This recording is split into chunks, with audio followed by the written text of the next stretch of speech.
Hi there folks, welcome to RRTV and the final part of the Australian Endurance Championship Sebring 12 hour. We've just got just over 2 hours to go, and before we update you, I better introduce and welcome back Adrian. How you going there, Adrian? Yeah, good, Bernie. Welcome back, viewers. The last couple of hours of this race and closing down to the final stages. So we'll see how we end up and who's going to be on the top step this evening. Yeah, well, since we were last on just over 2 hours, just under 2 hours ago, we've lost one of our big front runners, haven't we? Yeah, it seems like we've lost the little mad cow at the moment, so it's a bit of a shame. Not sure what's happened with the car, but it's definitely not running, so a bit of issue with those guys tonight. Yeah, and for the viewers just joining us, that car Frida, that had been leading all day.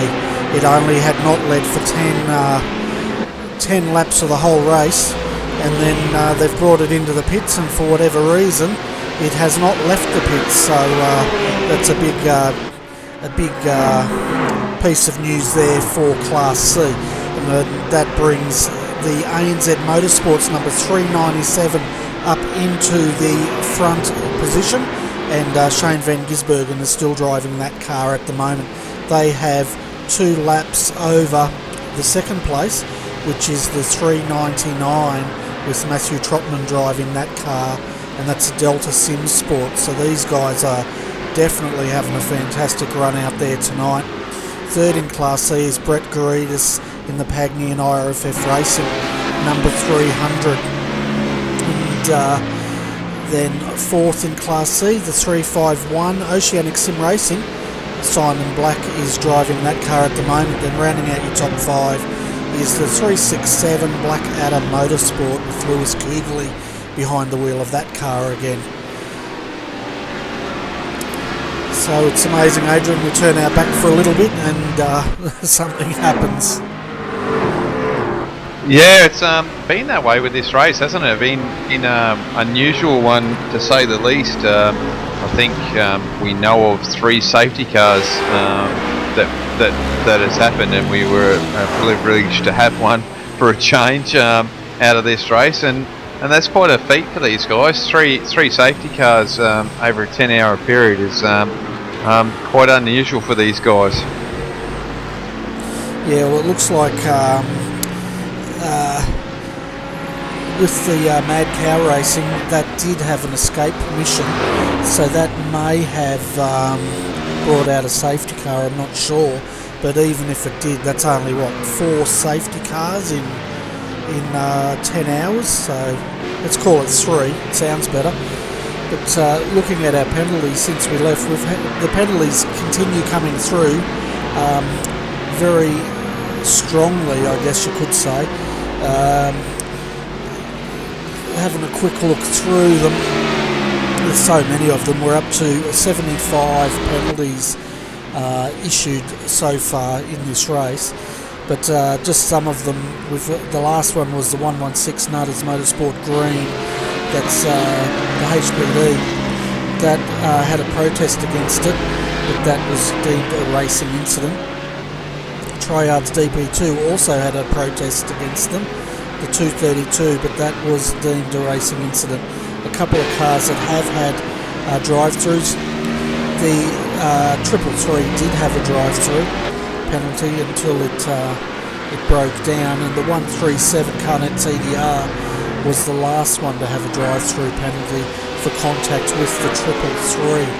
So that's probably what had brought out that safety car, was contact on the 333, which looks like, we don't know, it got it back to the pits and the car never left the pits after that.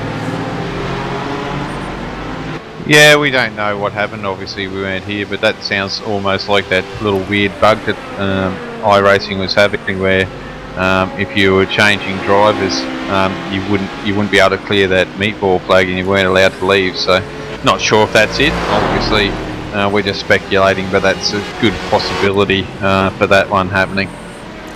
Yeah, and we had another iRacing pit lane bug earlier on, didn't we, that affected another team, but fortunately they managed to get it going again.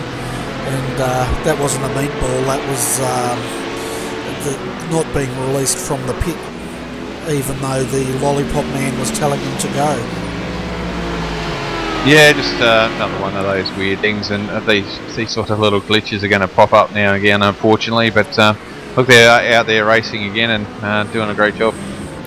Yeah, they certainly are. So let's bring you all up to date here on the Class A at the moment.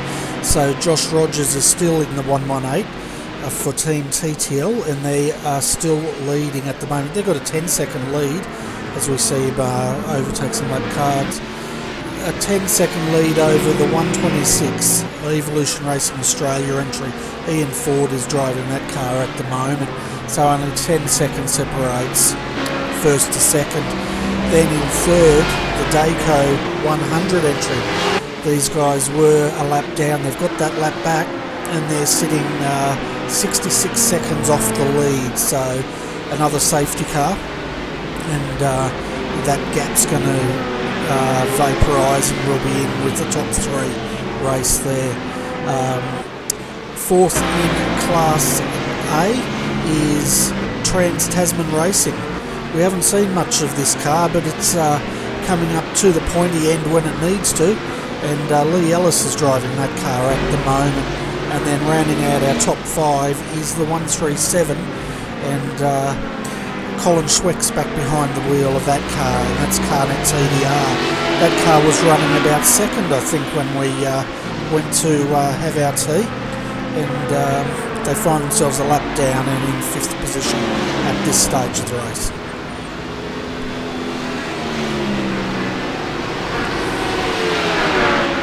Okay, let's have a look at Class B.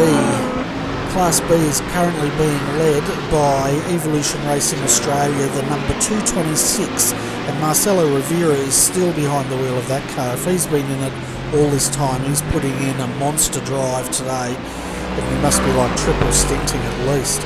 But they've got a lead over the 200 with Michael Schreier behind the wheel. That's Synergy Sim Racing, the Boost Juice entry.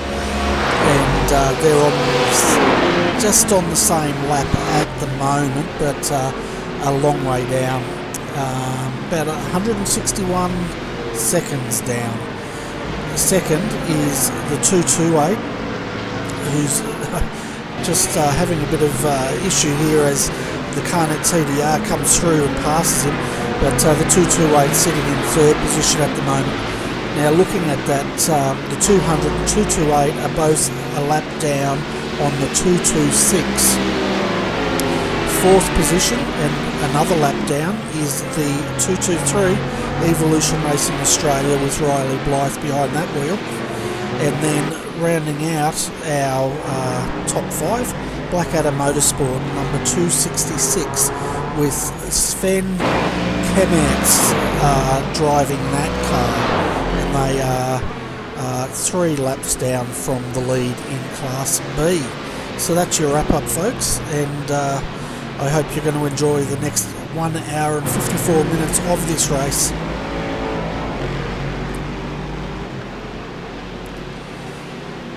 So it looks like we've got Alex Pohl down there, so I'll bring Alex up and have a bit of a chat with him. Hi Alex, welcome to RRTV's Combox. It's looking at your car, it looks like you guys are running, third in class?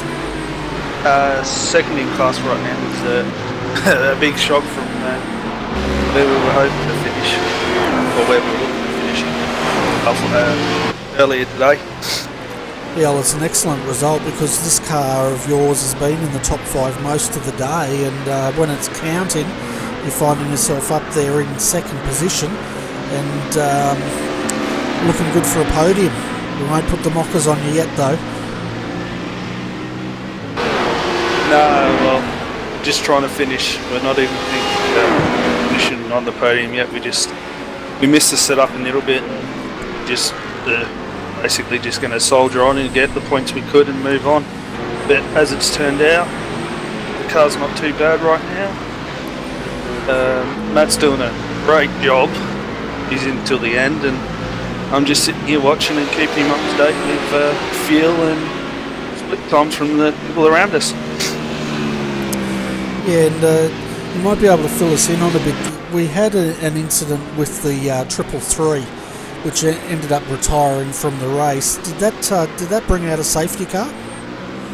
No, it didn't. What happened was they got had an incident with what HPD was it again? The 137, and they had a bit of damage, and they took they tried to take their fast repair, and it didn't work, and they did a driver change and didn't clear the meet ball flag, and then they got disqualified. Oh, okay, so it's that iRacing bug. That's what we thought. We thought it probably was that caused it, but thanks for clarifying.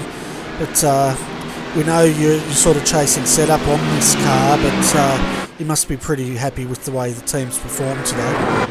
Oh God, yeah, considering it was forever and we'd been focusing on the newer cars in different series, and pretty much last week only just started working on the setup for the BMW. Oh, fantastic. Well, I'll hand you over. I think Adrian's still with me. Are you with us, Adrian? Yeah, I'm still hanging in here, Bernie. Alright, well I'll let you have a bit of a chat with Alex here, and they're running second in class at the moment. Hey Alex, welcome to the booth. I know Bernie's already done it, but geez, that BMW's looking good today, and you're having a nice solid run. Yeah, it wasn't looking good early on. When I hopped in the car for my first stint, I was struggling a bit and had a few instances and nosed it into the wall. Luckily it didn't do too much damage, and we just soldiered on, and then it seems like the track might have come around to us a little bit, but still slightly struggling, but just soldiering on. That's all we can do. Well, the benefit of just putting in these lap times at the moment is that you're actually coming up through the field and you're in second place, which is not a bad effort. Just watching what you're doing and just keeping the car and buying that ticket to the end of the race, aren't you? Yeah, that's it. We're pretty much just focusing on who's around us and speed, and just trying to bring it to the end, and then move on and on to Monza for the next round next month, and go from there. It's a long year. It's a long season.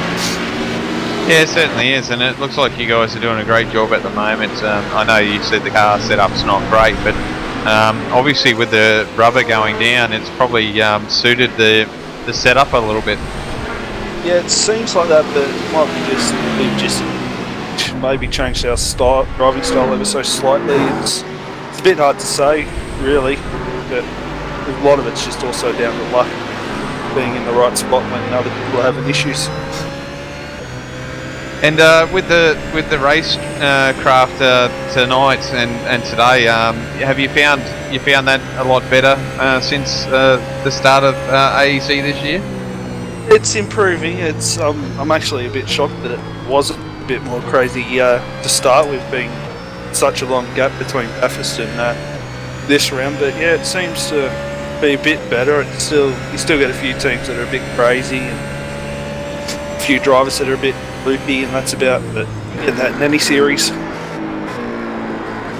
Yeah, you got a big mix of cars. As you get 2 HP, you swamp your driver there, and one went around the outside, one around the inside. So that's what you call a bit crazy there. But you got away with that one, all right. And loopy. We're all a bit loopy this time of day. A lot of us have been up for a while. Yeah, basically, Matt's a pretty level-headed driver, and he's just worrying about fuel mileage, so we don't run a bit short. Yeah, no, I suppose a lot the guys were talking about, some of them were caught out with the safety cars and not having enough fuel, because obviously you can't pit while the pit lane is closed. So I did hear that guys are actually stopping a little bit earlier just to cover themselves off if a safety car does come out and they won't run out of fuel. Is that what you guys have been doing as well? No, we nearly got caught out with the first one. I was a bit close on fuel, but other than that, the safety cars have been coming out roughly around the time we're starting and thinking of getting that earlier stop, and we haven't had to really worry about it. Oh, that's good. So the safety car's have been good for you. So you're just going to sit back and relax now. I see Matt there's flashing his lights for some reason, so just saying that, yeah, no worries, I'll let you through. Yeah, probably doing that, or just saying hi to Josh, as they're still good friends. Yeah, fair enough. Before we let you go, buddy, it looks like you're doing a great job and you're enjoying yourself down there in that team. If you want to put a shout out to the guys there, and if you've got any sponsors as well, mate. We don't have any sponsors. I'm basically big. Got to do a shout out to, of course, being a team that we started in it was either December or January. So it's a pretty young team, and me, Matt, and Mitch formed it just on one night, signing up for the AEC, and then we had 2 others join us in Ashley Rushkin and Lachlan Crow, and they race in other series that they were able to, and yeah, just the main 3 drivers are myself, Matt, and Mitch.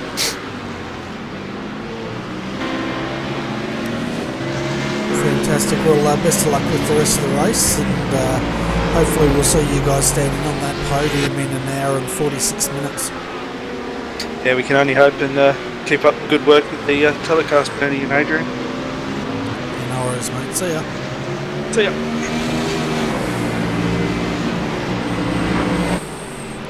We've also got Brenton Hobson down there in the green room. We'll bring him up for a chat. He's a member of the Synergy Sim Racing number 200 Boost Juice entry. Hi Brenton, welcome to the RRTV Combox, and your car out there is looking pretty good tonight. Hey guys, how's it going up here? Yeah, we're cruising along pretty well here towards the end of the race, a couple of hours to go, and in a pretty good spot at the minute. Yeah, I think we've got you second in class at the moment, and on the same lap as the 226, so I guess this car of yours has been pretty much up the pointy end for most of the afternoon, hasn't it? Yeah, we've been pretty close to the front all day, all season really. We've been one of the cars that's able to run near the front. It's just been another day at the office really, where we've been able to keep it near the pointy end. We've been a lap down here and there when the HPD leaders sort of get in amongst the field a little bit, but for the most part we've been up there near the front all day really. Yeah, and we've seen with the restarts way race control's been sort of cleansing the field, I guess you'd say, by waving the other classes through. Do you think that's helped in stopping cars getting that iRacing glitch where they lose a lap under safety car? I think, are you talking about the black flag on pit entry issue that we've had in the past couple of rounds? Is that the one that you mean? That one, yeah, as well as, you know, when some cars would get to jump a lap. Right. It's I think it's a work in progress. Like, it's good to see the guys are working hard to try and find the best possible way to make it all work for everybody, so it's fair. I know that on the first caution, I wasn't actually here at the time, but on the first caution we lost a lap when cars got waved around that were on the same lap as us, but we didn't, which we thought was a bit stiff. But then the next one came out and we got waved around and gained a lap. So you take it, you roll the punches with that sort of stuff. It's not an easy thing, and they're obviously just trying to figure a way that makes it work as fair as possible for everyone. Yeah, I think it's a step in the right direction.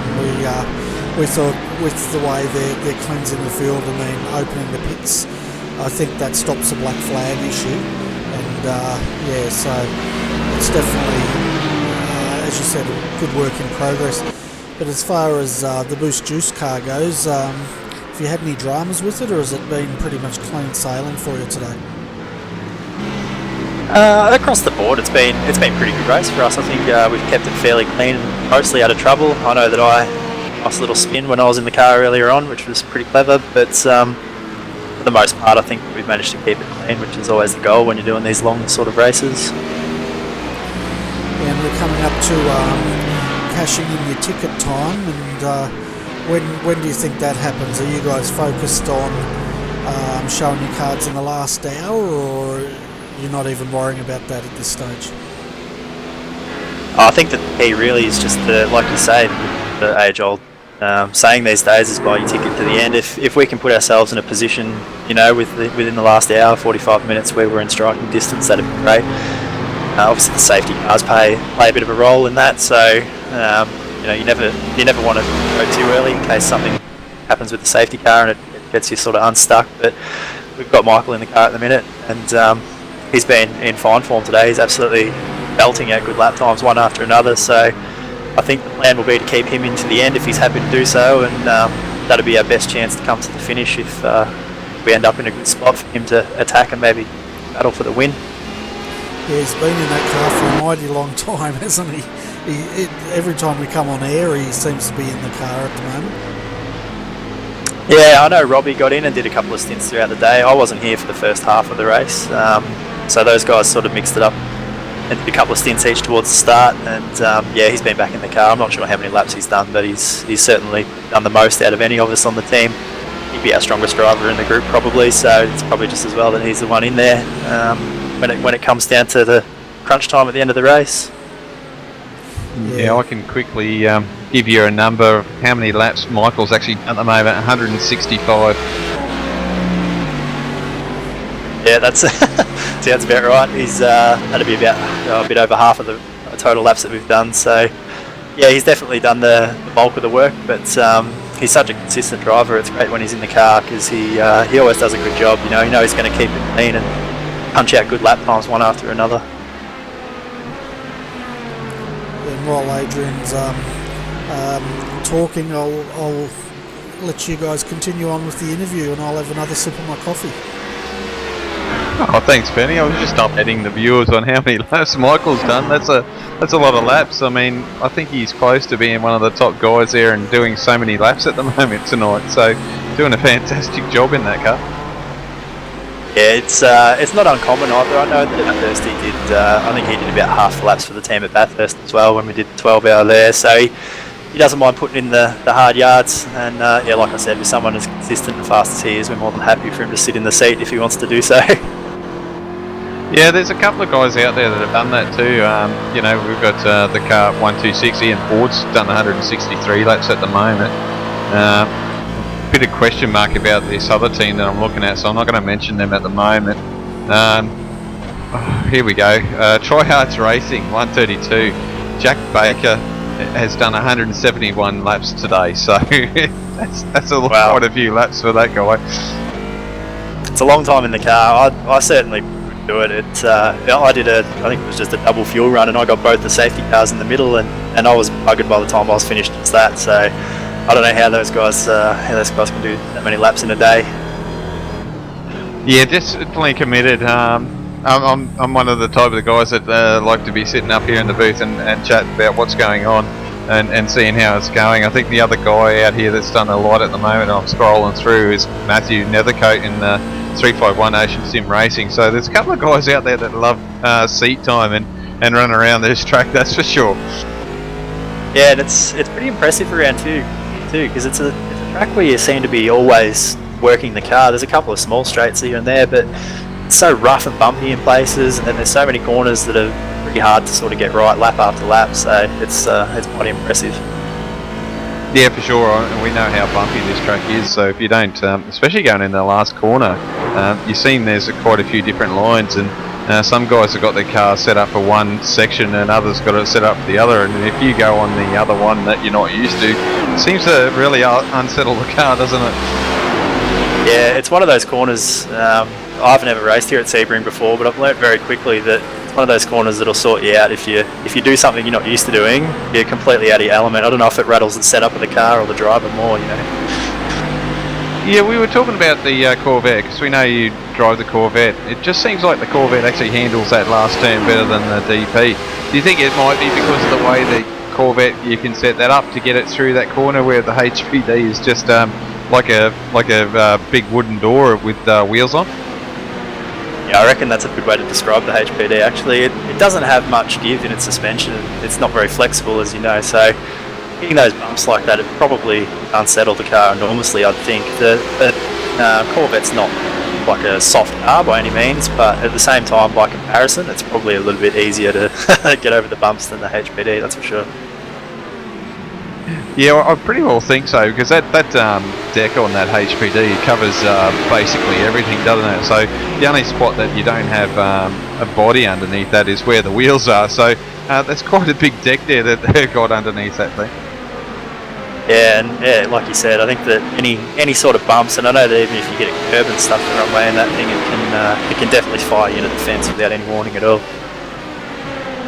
Yeah, so one of those fantastic cars. Looks like we had a car turn around there. I'm not actually on your car at the moment. I'm just one of these other cars. But you guys are doing a great job. I believe you've got on this year, which was a fantastic sign-up for you guys. So I've already just quickly plugged them. But I'll let you plug all your sponsors there. I think you've got more than just Boost on there. But it's great to have them on board, and good to see you guys still out there. You've also got a HPD running out there as well. So you're doing a great job, and it's fantastic to see you guys keep coming. Every time the race is on, and come up and have a chat. It's always good to have a view from the drivers from each and every team. Oh yeah, by all means, I'd love to come here and have a chat. It's good to see, good to have a chat to you guys and get your perspective on the race as well. It's obviously different to being one of the drivers. But yeah, we've got the two cars in the race today. They're both Boost Juice cars, and it's been great having those guys on board this year. The cars look great, which is a start, but we can put the sponsors on the car if the guys at Boost didn't decide to come and jump on board. So we're rapt to have those guys here and supporting us for the year. So hopefully we go all right and they decide that they want to stick around for another season. But yeah, it's great to have the sponsors on board. It's every team's got their little sponsors that they like to plug, no doubt. And yeah, Boost Juice has been great for us so far this year. Fantastic. I was just holding my breath as one of the tryhards cars came to pass your car, and it was very close to say the least. But anyway, Brenton, thanks for popping in and having a chat.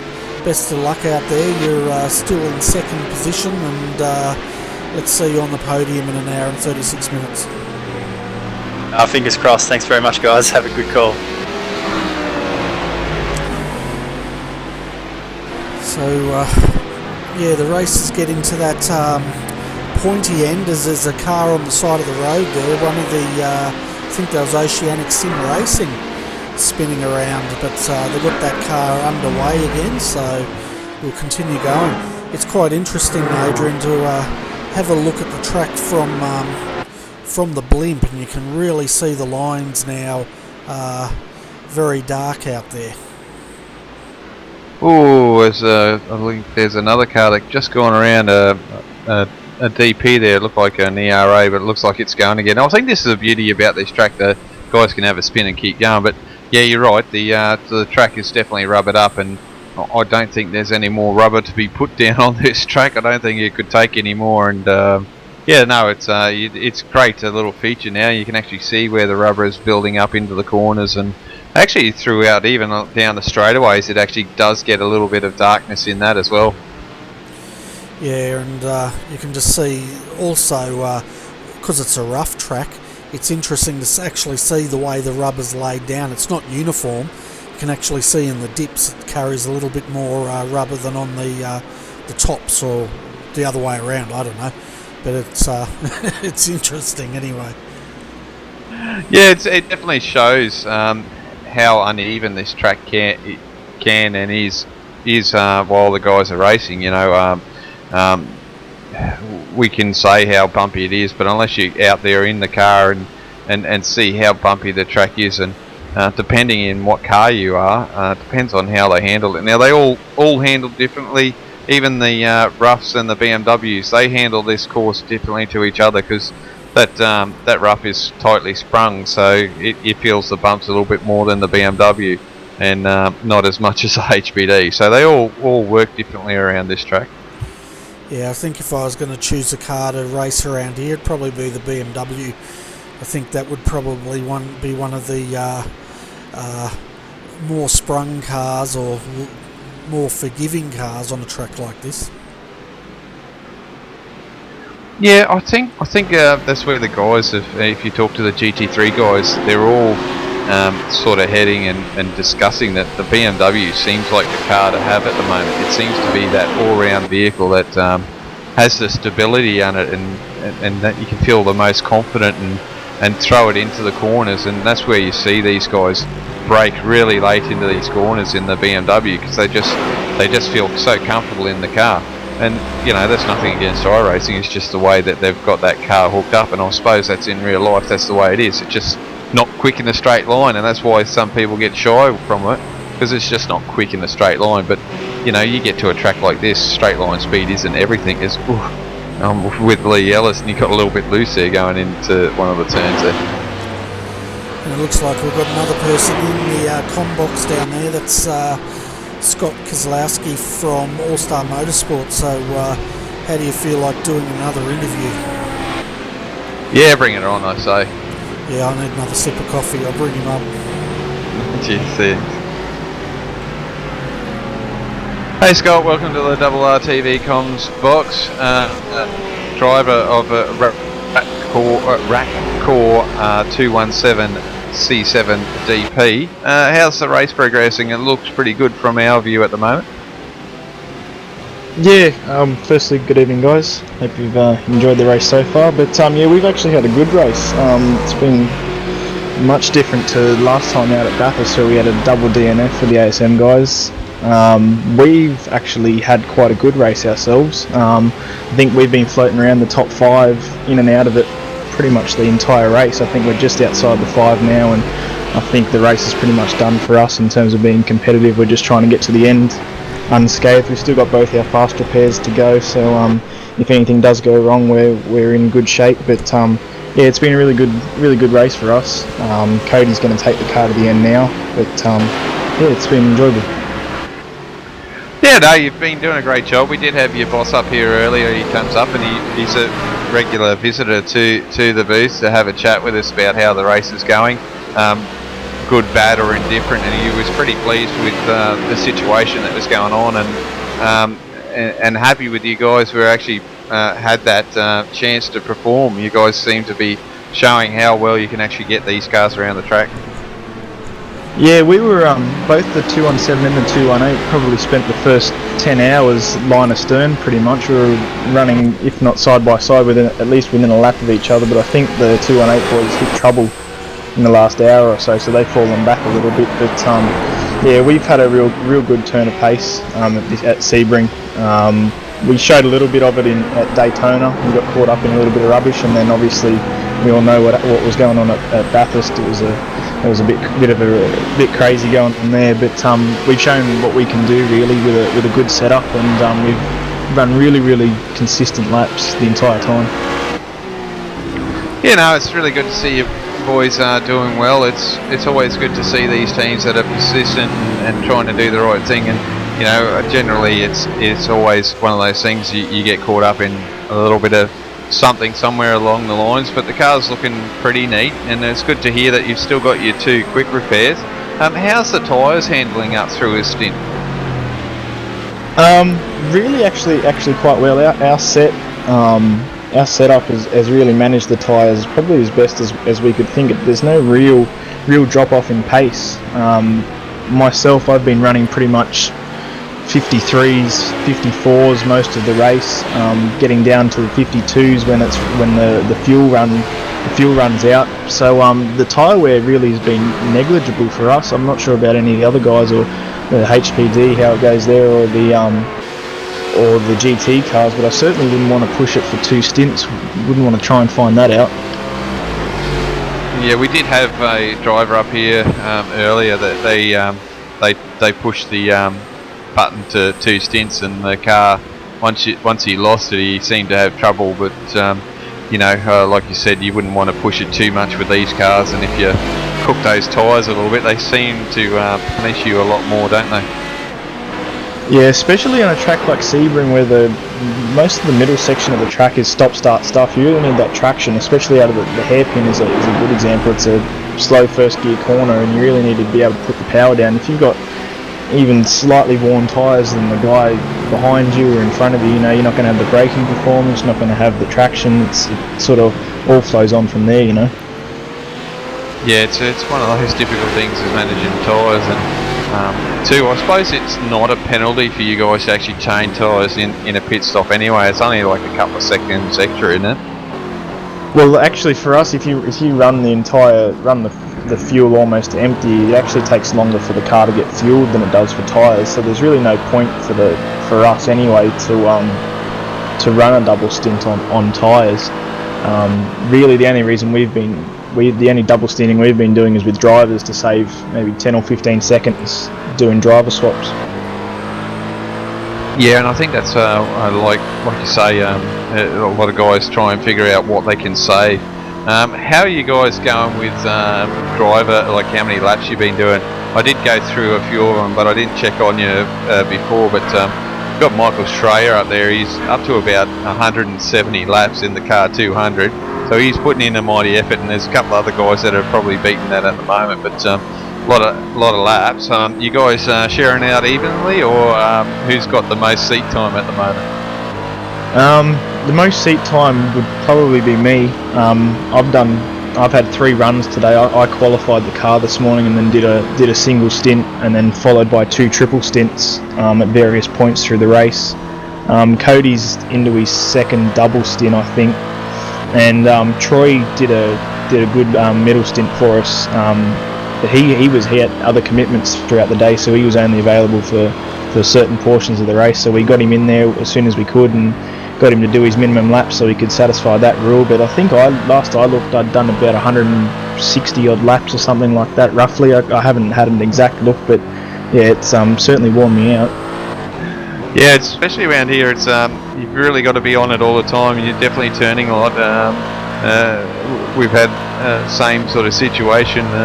It's definitely a driving track. It's nothing to take it easy on, that's for sure.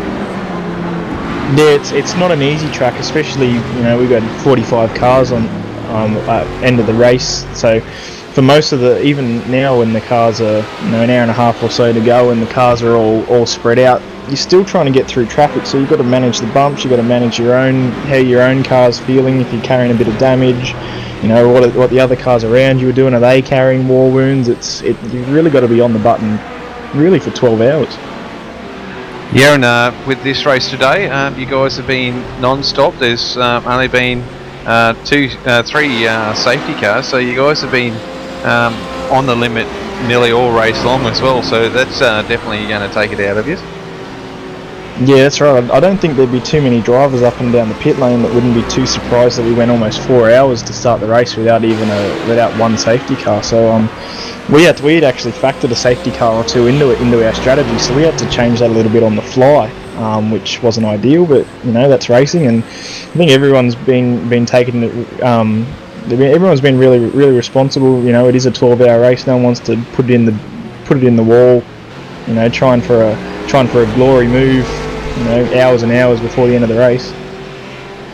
Yeah, and only 2 quick repairs definitely takes it out of you. I suppose as we get to the sprint rounds, and I'm talking sprint rounds for these guys, is probably about 6 or 4 hours. Do you expect them to either only give you 1 quick repair or 0 quick repairs? I would probably think you'd get at least 1 quick repair. I think there are a couple of 4-hour races coming up in the next little while. I think Monza or something like that, someone mentioned to me, but I would be surprised if there wasn't at least 1. But it's one of those things that you just got to drive around. If we do end up with no quick repairs, well, we just got to get on with it. Be a bit more careful. But I think the quick repairs are a little bit less important, if that's the right word, on big open tracks, stuff like Sebring, like Monza, where there is a bit of runoff if you make a mistake. Something like Bathurst, if you lock the brake or something, you're in the fence, So the quick repairs are always nice to keep in your back pocket, but places like this, maybe not as necessary. Cool. So we might keep touching on this, and we've got a driver up here now. How do you feel about quick repairs? Would you like to see them be phased out in something like this? And mind you, think in fact that this is supposed to be trying to get it close to real world. So if you were in a race at Sebring and you had a crash and it was damaged, it probably wouldn't be fixed either one for a good half an hour or not at all. Yeah, I think there's a fine line between ultimate realism and not wanting to deter people. I know that the AEC is probably one of the premier sim racing series, certainly in Australia, if not around the world. So you want to get the best drivers in there all of the time, you know. But we've seen other series that a lot of the boys run in where there's no fast repairs, and you know, it certainly does make you think twice about making that dive bomb move. And is it going to pull up? Has the other guy seen me? You know. I think it's probably one of the things that the organisers would probably think about. I don't know if you could do a 12-hour or 24-hour race without at least 1 or 2 fast repairs, but you know, the 4 hours and the 6 hours, it might be something to think about. Yeah, cool. It's just a question I'd like to ask, just to get a view. I don't think we've asked it too many drivers out here, but it's always good to get an idea about drivers, how they feel about these sort of things. I mean, yeah, it's good to have a quick repair, you can jump in, fix your car and off you go, you got a brand new car again. But for realism, we obviously know that getting your car fixed like that doesn't happen in the real world. So it's always to have a different opinion or a view on what you think and how the races could progress like that. Yeah, I think there's a couple of real world drivers that'd love a spare car sitting in the garage in case they binned it. Yeah, for sure. I mean, we see that in MotoGP. I think they've got a couple of spare bikes, so they actually swap bikes in Formula E. They have actually got to swap cars because they run out of battery power. Out of battery, you know. Yeah. back in the good old days of Formula 1 where they'd call a red flag in the first lap and you'd see all the drivers running back up the pit lane for the T car. Yeah, that's it though. Yeah, it's quite funny, but yeah, obviously we got to think about other things but that. But hey, no, it's good having you up here, Scott. It's always good to get you guys up here, have a bit of a chat, discuss the racing, the possibility of other stuff that's going on. But before we let you go, you want to put a shout out there to your sponsors and your teammates? Oh yeah, just the usual unmetered servers, Cash Centric, and especially the guys that we've been running with today. I know Troy for the 217 came in at the last minute. And he actually did a really good job for us when we needed, and I needed a bit of a break after a triple, and Cody I think he was off having some lunch or something like that. So we really appreciate that, and to the 218 guys, they've done a good job as well. I know they struck a bit of trouble, but it's been a really strong run for the All Star Motorsports guys.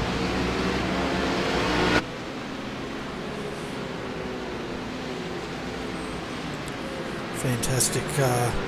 Well, that was Scott Kozlowski there for All-Star Motorsports 217 and the 218. Having a look at our class leaders at the moment. In Class A, Team TTL still leads, and that's a 188. In Class B, the leader is the 226 Evolution Racing Australia entry, and then in Class C is the 397 ANZ Motorsports Rough. So that's your class leaders. Yeah, it was a bit of an interesting talk there, I suppose, talking about the quick repairs. Benny, what's your view on that? Come on, we'll have a little bit of opinion and see what you think about them. I would like to see no quick repairs, to be quite honest. So if they want to simulate real world racing, let's simulate it and get rid of all fast repairs all up. Yeah, I think it's starting this sort of championship, trying to get it down to racing. If you're going to race for real, it's I think having the quick repairs are sort of something that the guys sort of thought they can sort of abuse their cars a little bit. So if they didn't have any, they know they'd have to look after the cars for the whole 12 hours. Yeah, and I think that's where, they've had 2 fast repairs today, and I think that has played quite a role in how the guys have approached this, because they know they don't have a lot of lives over the 12 hours, and so they've been approaching it to not use the quick repairs in that first half of the race. Whether they, with an hour to go, start throwing caution to the wind is yet to be seen, but yeah, it'd be interesting to see what would happen with no fast repairs at all. But it's easy for me to say that because I just sit up here in the air-conditioned comm box and call the action. I don't have to be out there driving. Well, yeah, I mean, yeah, we can easily say what we like. I mean, that's what we're actually paid to do, even though some people don't get paid at all. Anyway, we do it for the love of it anyway, Bernie, don't we? So, yeah, no, I think it's a good idea not to have any, and maybe that's something that the boys are looking at. I mean, they have reduced them. They used to be a little bit more than that, I believe, last year. So to drop them down to 2, and especially I think over the 24 hours, they still only had 2. So which is, I think, was plenty. So that's why I'm interested to see what's going to happen when we get to a 6-hour or 4-hour race for these guys. Yeah, well, when they get to a 6 or a 4, you know, they'll put, if they give them one fast repair and see how that goes, they might do that for the 6, and for the 4 they might try no fast repairs. I don't know, but it's, you know, the race administrators have been speaking quite openly with all the team managers on how they can improve this series, so it'll be interesting to see what's if they do discuss that and what the outcome is. Yeah, for sure. I mean, you know, it'd be definitely quite interesting. I know that for a fact. I mean, you know, if you're keen on racing and you have a damaged car, you go into the pits, you get it fixed, you just wait there till it's fixed, and then you jump back in and you go racing again, because you never know. You know, some guys are going to have bad days, and if you get the car out there, get it fixed, you can still score points, and that's what the aim of the game is, isn't it? Just get your points up and score as many points as you can. Yeah, well, that's exactly right. You know, some guys might argue they need quick repairs in case someone runs into them, but you know, we've seen many Bathursts where all the nice shiny cars are lined up, and for one reason or another, one doesn't start moving on the grid, and it wipes out 3 of the cars before they've turned a lap. And that's just reality of motor racing, isn't it? Yeah, it certainly is. But you know, obviously, I bring this up just a bit of a discussion, mate, and trying to get the feel out there and get a little bit of blood flowing through some of these guys, just to see and get a debate going. I think there's already a debate on YouTube as well, so that's all right. I think I've done my job tonight, Bernie. Yeah, well, that's what I was going to say. Is what do the viewers think? I'd be interested to hear some of their comments, as long as they're clean, and on whether they think a series such as this should have any quick repairs or none.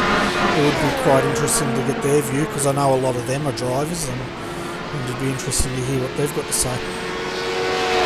Yeah, we've got a couple there that some of them say get rid of them, others talking about some go the full potato. I think we know what that means, and that was very polite. So, yeah, no, it's obviously something there, the discussion, and, you know, like we said, we sit up in the booth and we can talk about this as much as we like. We don't have to race in there, we just have to watch them.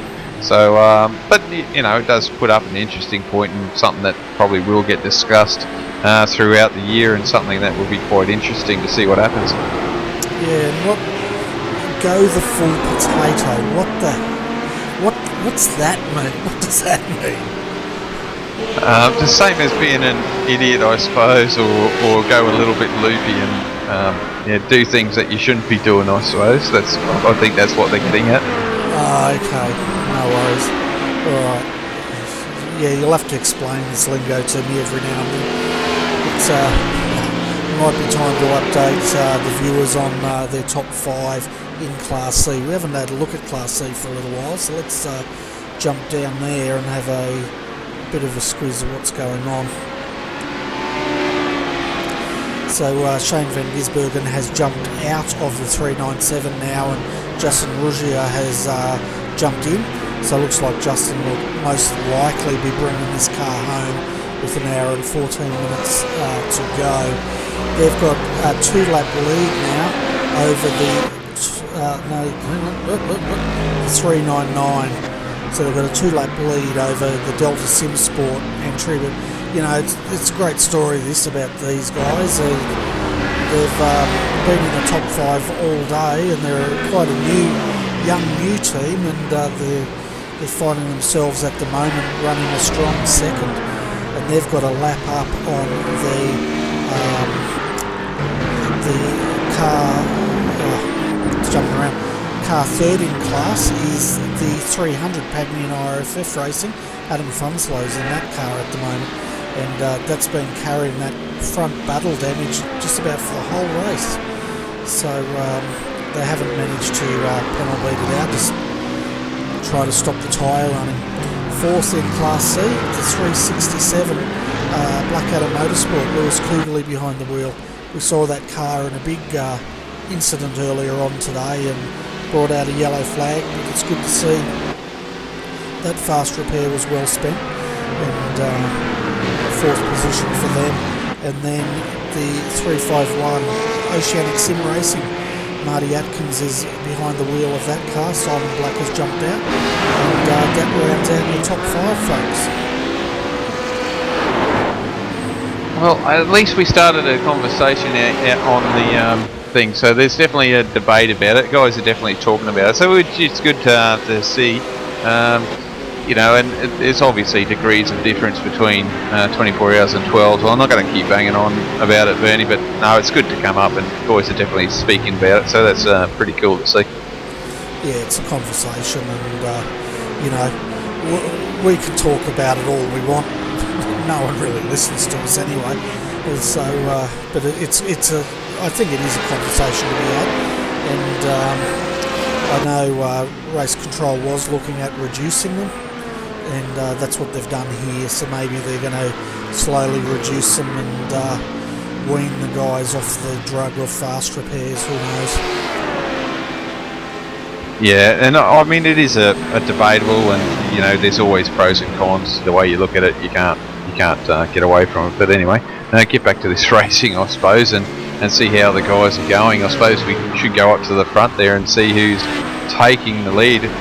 Probably would be no guess that it'd be 188 with TTL driving that car towards the front. Yeah, and it's got a heck of a lot of traffic ahead of it. It's just passing now the 226, and Sam Sutton's driving that car at the moment, so he'll probably bring this car home. But he's got a whole heap of try-hard cars in front of him, and he's got past the slower one, he's got a few more ahead. But he's leading quite comfortably at the moment, which they've been doing for the statisticians at home. Class A have run a total of 332 laps. This car has led 257 laps. And I don't have the actual driver breakdown for that car, but Adrian, I'm sure you have it. Yeah, I've got it here. Joe's been the slacker out of the 3 at the moment. He's done 86. Then Joshua's done 117, and Sam's done 130. So the boys are definitely given their fair share a little bit, but it looks like Joe's been the slacker tonight. For whatever reason, whether he's busy and doing whatever, but I can still call him a slacker because I'm in the booth and he's not here. No, but if he hears you talking, he might come up here. Who knows? You probably would. And he will be later on, possibly. So, yeah, no, you're still a slacker, Joe. Yeah. Second in class is the 126 Evolution Racing Australia. Riley Preston driving that car. They've only led 13 laps out of the 333, and they're on the same lap, but I think they're going to need a safety car in the next hour to give them a shot at pulling back in the 188, because there's a 50-second gap to that car. Then we have the 100, the Dayco Motorsports car 100. These guys, they had a pretty shocking round at Bathurst, and they really just wanted a good race and a good result, and they're definitely getting that. They're 90 seconds down from the lead at this stage, and this car's led for 25 laps of the race. Fourth position is Lee Ellis in the 177, and this car's been slowly making its way through, as we hear a car in the background spin, slowly been making their way up through the field, and they find themselves in forced position when it starts to count the most, and they're 1 lap down. And rounding out your top 5 is Carnet Auctions TDR entry, Timothy Schweck behind the wheel of that car, and these guys have led for 34 laps of today's race. They were running up in a very strong position earlier on, but as this race has progressed, Adrian, they've slowly dropped off. Yeah, they seem to have dropped back there a bit, but to get to lead this race is no mean feat. So they've definitely been up at the pointy end. I'll just pick up here with the guys, Trans-Tasman Racing, which is running 4th at the moment. I'm hoping Lee's going to get enough time in. I'm sure he will with an hour to go. He's actually probably going to have to run the rest of the race in this car because he's showing highlighted red here. So he's got another about 20 laps to go before he's actually classified as minimum driver. So he's got a little bit of work here to do tonight at the moment, Bernie. Yeah, so how many laps does he need before he's going to turn green, do you know? Well, at the moment, it's got brackets here for 46, so theoretically his minimum lap's going to have to be 46, and he's done 27, so he probably will make it, but it's going to be touch and go for him. Yeah, he's lapping under 1 minute 50, and there's an hour and 7 minutes to go, so let's do some maths here. He's probably going to get another 35, maybe 36 laps in. Yes, that probably cover him off, so he'll probably just get in there.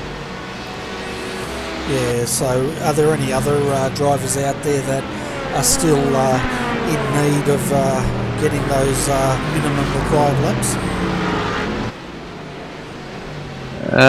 No, they're starting to look all good. The only one that I see that might be in trouble, but it doesn't look like it's going to matter anyway, and those guys are out anyway, so that'd be the car 398. So they're finished for the day. They only had 2 drivers, and obviously they've had an issue there, and they couldn't finish the race. So unfortunate for those guys. Yeah, and just going through the retirements, we've lost the 333 Mad Cow Frida. It got that meatball bug in the pits, and unfortunately they couldn't clear the meatball and put an end to their race, which is very unfortunate because those guys had led every single lap except for 10 in Class C. We've also lost the 363, that's the Swift Racing boys, and we had an interview with them earlier on today, so it's sad to see that they've had to park that car as well. The 205 has retired. 398, Kane Kujamiya was driving that car, and it has also retired, as well as the number 5 car has retired from tonight's race. A few guys I think are still out there, but let's see. Yeah, the 340 we've got on the screen at the moment, these guys have been doing it really tough. This is Arm Racing. 89 laps down at the moment, but to their credit, they're sticking with this car, even though it looks like it's almost bordering on an open wheeler here. But good on them, you know, running 40th, and hopefully they'll get that car to the end. Yeah, no, they're sticking at it. They've had a couple of issues today. This is the car that brought out one of the safety cars actually while we were out there, Bernie, if you remember. It was the one that was going really slow, and it just detonated the engine. So yeah, they're still out there plugging away at it, so good on them. Yeah, and it's looking pretty second hand, but it's pointing in the right direction. They've chucked another motor in that car and sent it on out, and yeah, so good on them.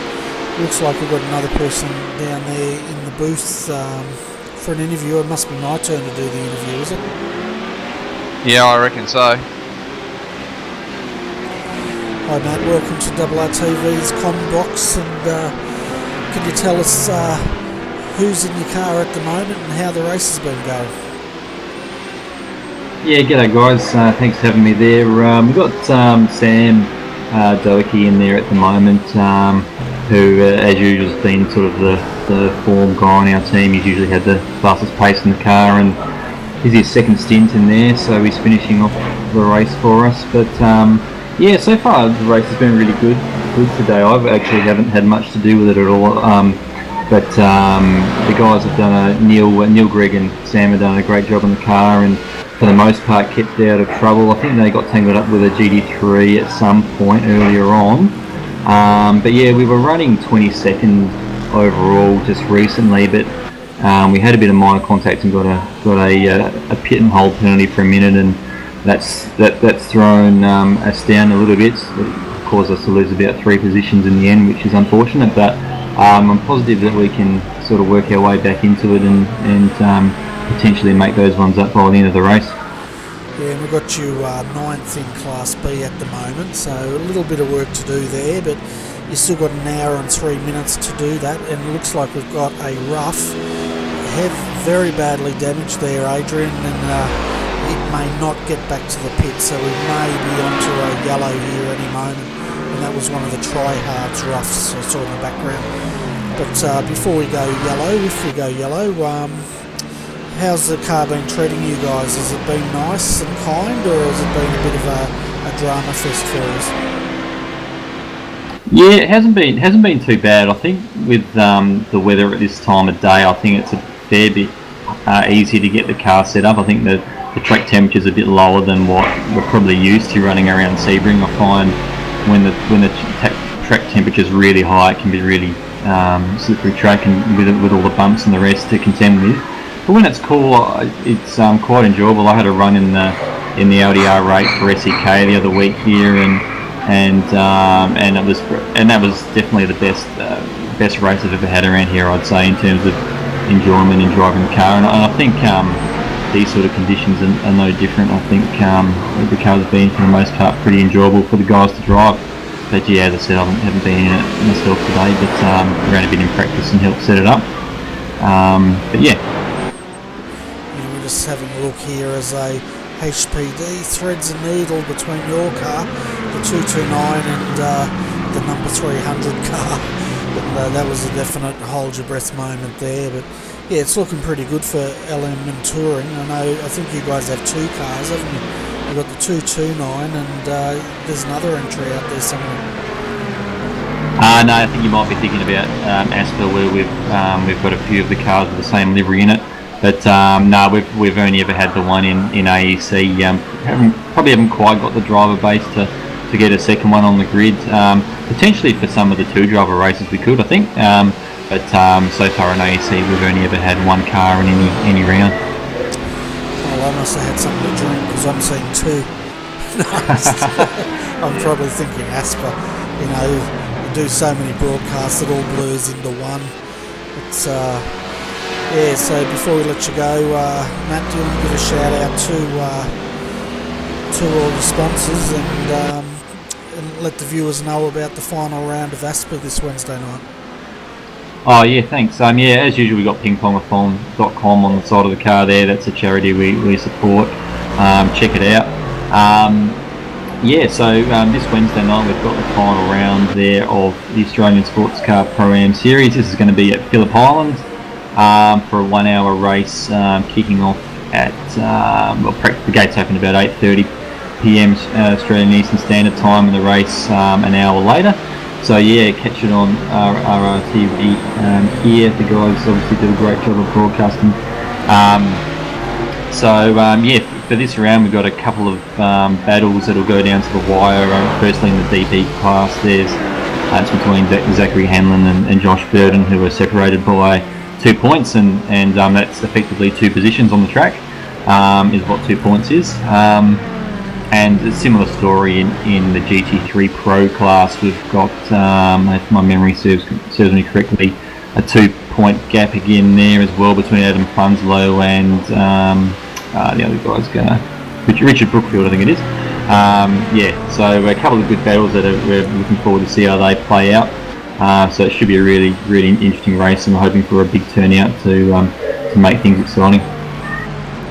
Yeah, it'd be great to get a big turnout, and for the viewers that haven't seen Asper, it's basically multi-class sprint racing, and it's absolutely fantastic. And the final round will be at Phillip Island this week, and it's been a pleasure calling that race. Oh, it's been great to have you guys commentate it too. You do a stunning job, and the quality of what you do just keeps improving as well, which is really awesome to see. And we're really blessed to have you guys on board, promoting the series and giving that extra dimension it adds to sim racing. But so looking forward to that one, and anyone else who wants to get involved in that series. The entries are closed for this season, being the final round coming up, but we're looking to start the next season probably May 11 at this point. So if you're interested in running either the DP, the GT1 car, so the Aston or the Corvette, or there'll be 2 GT3 cars which will be still to be determined. Probably the Merc and the Audi though, they're probably going to be the most popular at the moment. If you're interested in those cars and 1 hour races on a weeknight, then entries will be open again soon for the next season. Fantastic. Well, thanks mate for popping in, and best of luck for the rest of this race. We've got 57 minutes to go, so it's time to start cashing in that ticket, and we'll catch up with you Wednesday night. Yeah, cheers guys, thanks again.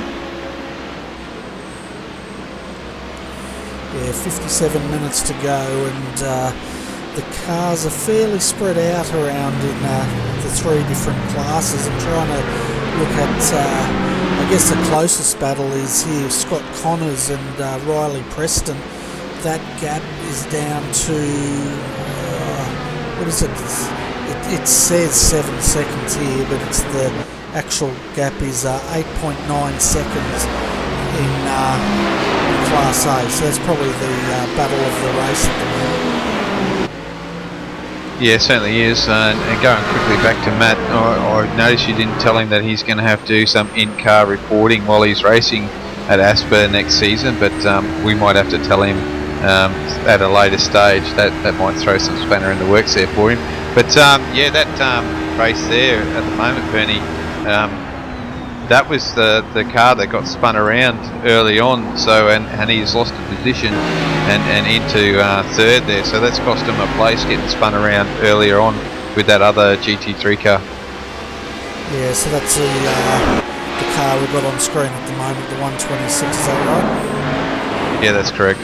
Yeah, I can't even remember what I had for dinner tonight, so I can't remember what happened earlier today. But Riley's definitely pushing that car. We know Scott Connors, he's in second, and we know how hard he pushes that car. So he'd be pretty keen to hang on to second if he can. But it's just a matter of whether Riley can pull him in or not. Yeah, no, well, these guys actually, the car 100, they had an issue early on. Kurt Stenberg actually, I believe, had that internet, well, didn't have internet connection, it actually had a router problem, and actually dropped a lap in there. Reese had to take over the car, so they're quite lucky to get to be up into second position after their faults today as well. Yeah, well that router completely failed, didn't it? He was lucky enough that he had a spare one in his wardrobe or wherever he keeps his hardware there, and he had to basically throw the old one out and replace it with the spare. Yeah, very lucky to have a spare router there. I mean, if my router let go, I'm sure I wouldn't be able to come back until they sent me out a new one, so maybe that might be a hint to go and get another one. Might get a better one than the one that I've got at the moment, even though I don't think that's my issue. Yeah, I don't have a spare router either. If mine went kaput, well, I'd have to go shopping, but it's quite interesting, isn't it? The guys in real world, they have car failures and they lose all sorts of things from fuses to engines, and here we have the guys busily plugging in routers and rebooting computers and that sort of thing.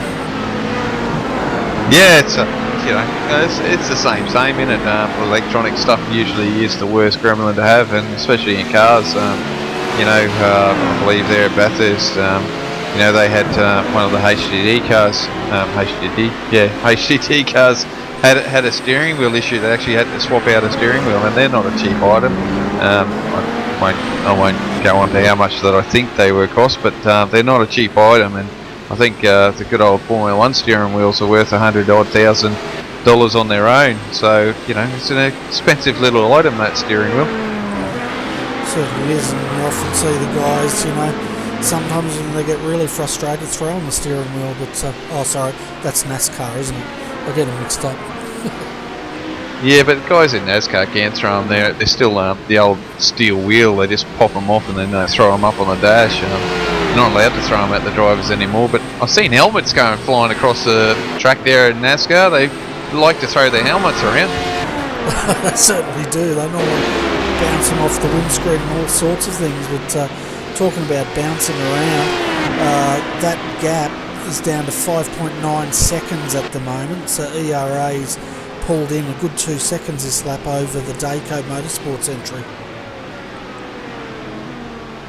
Yeah, Raleigh's on it. I think he's got that bounce in his step because he knows that he's sort of in that position, not on his own doing at the moment, and really trying to reel in that second position and get his rightful place back. But with 52 minutes to go, I'm sure he'll be able to do it. He was actually 2.5 seconds.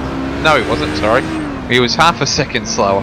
My bad. I was looking the other way. There you go. It is getting late, Bernie. I think I need a coffee now.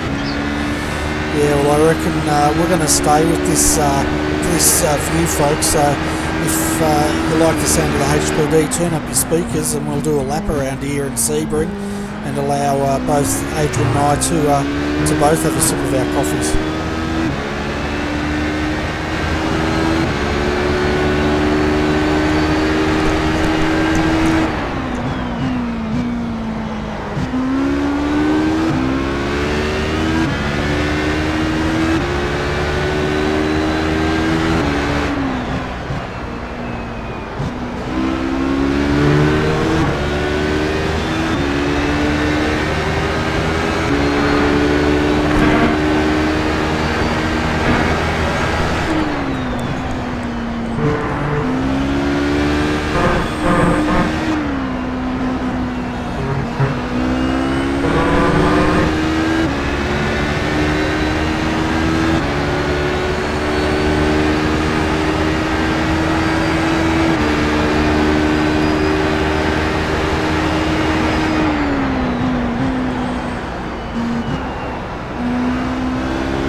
Tell you what, Adrian, he's absolutely throwing everything he can at the 126 at the moment. That gap is down to 5.9 seconds, and it's fluctuating between 4.9 and about 5.9 depending on traffic. Yeah, I'm just wondering if these guys have to pit again. I've not seen a HPD actually go an hour, so I'd be surprised that these guys may need to stop shortly. Yeah, I think all of them are going to have to do a splash and dash and throw a pair of boots on, but he's definitely keen on closing that gap before that happens. Looking at the lap times, Scott Connors last time through did a 1:48.911. Riley Preston a 1:47.838. So going on that, he should catch the 100 Dayco entry in about, it should be probably within about 4 laps. Yeah, so we'll just check this lap time and you can see, oh geez, he lost out big time. That time. Oh, hang on. Yeah, Scott's in the pits. Yeah, I was going to say, hang on a minute. How come Scott's in there? So yeah, so there's that pit stop. So I think Scott's in for the last time now, Bernie. I don't think he's going to have to do any more stops. But as Riley's nose nearly gets cut off there, you know, I believe Riley and Sam are going to have to stop again. Oh, they'll all have to stop, I think, and I think those Anson and Scott came in. He's got 48 minutes to go, so he should be able to get that within the window. I think these cars run for about 50 minutes before they need to stop, so he should get there with 2 minutes to spare. Yeah, well, it should be good. It's just that the longer these guys up the front hang on. We've got a crash. Got a car stopped in the middle of the road, and it's taken out another one. So that's 2 BMW. Sorry to jump in there. No, do you know the car numbers there, Benny? 300.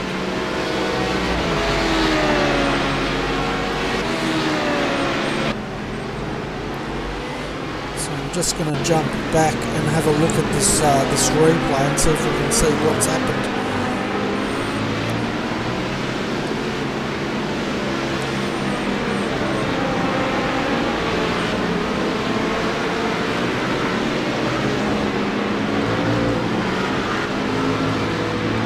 Just going back to the other car that was there, it was car number 366 was involved in that initially then, Bernie.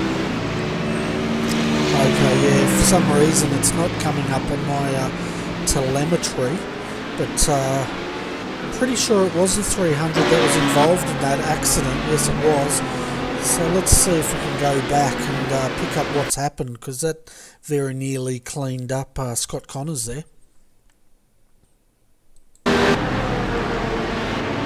Yeah, I believe 366 was well wide of M1 and then onto the dirty stuff, so out actually on the dirt, and because he was out on the dirt and he was actually turning the steering wheel, he's gone and spun in front. He's actually spun in front of the VPR car, Luke Beck at the moment, 166 as well, so not sure if he actually contacted him.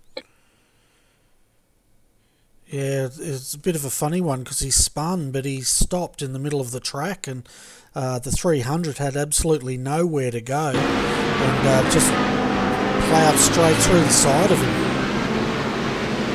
Yeah, I'll tell you what, Luke was very lucky not collecting him. He got away from that at that situation. So now I'm just going to quickly let here. Yeah, he's just rolled out on track instead of braking. And then obviously, yeah, and I believe who was driving that car at the time? That was Guy Leach. Unfortunately, had nowhere to go. Unfortunately for him. Yeah, Luke Beck's just brought that car in for a service. 27.2 seconds stopped that car, so it looks pretty standard and it's not carrying any damage. But very lucky to get away with that, that's for sure. And Scott Connors, well, his race was just about undone, wasn't it? We've got I'm looking at race control at the moment for the 366. They have given it an unsafe re-entry. We're just waiting to see if a penalty is going to have to be served on that. But yeah, so looking up front at the moment, Sam Sutton is leading Class A. He's yet to make his final stop. Riley Preston is in second, and he's just trying to get the laps down because he knows he's got to stop, and he's going to try to close that 5-second deficit over Scott Connors in the 100, who has already made their pit stop. Fourth position is Timothy Schweck. So these guys, it's good they're in fourth, but they were a lot stronger earlier in the night. But I guess it takes a lot to keep these cars up the pointy end for 12 hours around here. Oh yeah, it certainly is. A lot of issue goes on throughout the race. Some things that you can control and are in your hands, and some of them you can't.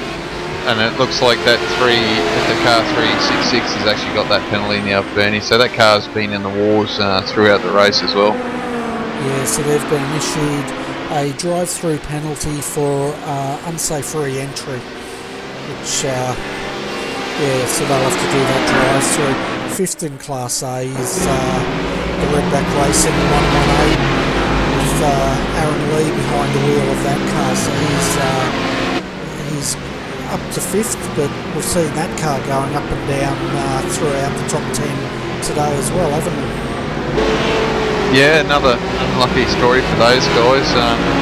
It seems like they've had to do it tough all day long, and once again, not getting the break that they need. One of the teams that have been very strong in this HPD, and unfortunate for them, you know, they just can't seem to get that ticket to the end of the race, really. Yeah, so they're a lap down, so I can't really see them improving much more from there, unfortunately. But the big story is going to be between the Dayco boys and the ERA boys, and who's going to decide that second step on that podium today. And I'll tell you what, Riley's absolutely hammering this car. He's trying to get every ounce of speed out of it he can. Yeah, well, he's going to have to try and push this car as hard as he can and try and make as much time as he can, one from the spin, and obviously he's got a pit as well, so he's going to have to try and make sure that he can get enough gap on Scott so that he comes back out in front of him and can take this second place, because I can tell you right now, to get first, he's got to do a lot to get first tonight. I think the boys in TTL have almost got that covered off. Well, yeah, you know, they've led this race for 273 laps, so it'd be almost criminal if they did not win today in Class A. Looking at Class B, and who's got a ticket home here at the moment, we've got Blake Coppo for Evolution Racing Australia leading that class, but he's got to keep an eye on Michael Schreier, who's on the same lap, and trying to get a gap here.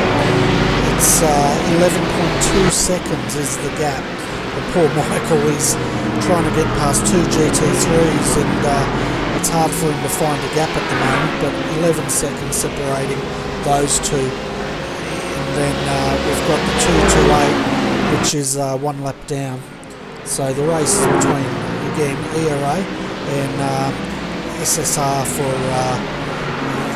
Class B. Yeah, and I'll tell you what, hats off to Michael. Would you believe he's done 196 laps so far throughout this race? Yeah, and that's massive. I can't. He's going to sleep really well tonight. But have you got the driver that's done the most laps here today? That'd be an interesting statistic. Yeah, I'm almost edging money on Michael at the moment. Ian Ford's done 172. And he won't be back in that car, so he's out of the running. I think that's it. Those guys have pretty well done the most. I think there may be one more here. Yeah, Colin's done a lot. Colin Schweck, he's done 162 laps, so there's quite a few laps. So there's a few guys out there that have done a fair bit, but Michael's done 197 now, so I think he's going to take it away with most laps raced today. I reckon he will, and looking at the other end of the scale, who's the biggest slacker? The least amount of laps done. Don't tell me it's Joe Burton, right? No, it's not Joe. I was being smart with him, but other than that, I've got to try and find something that's different. That's going to make it a little bit harder for me.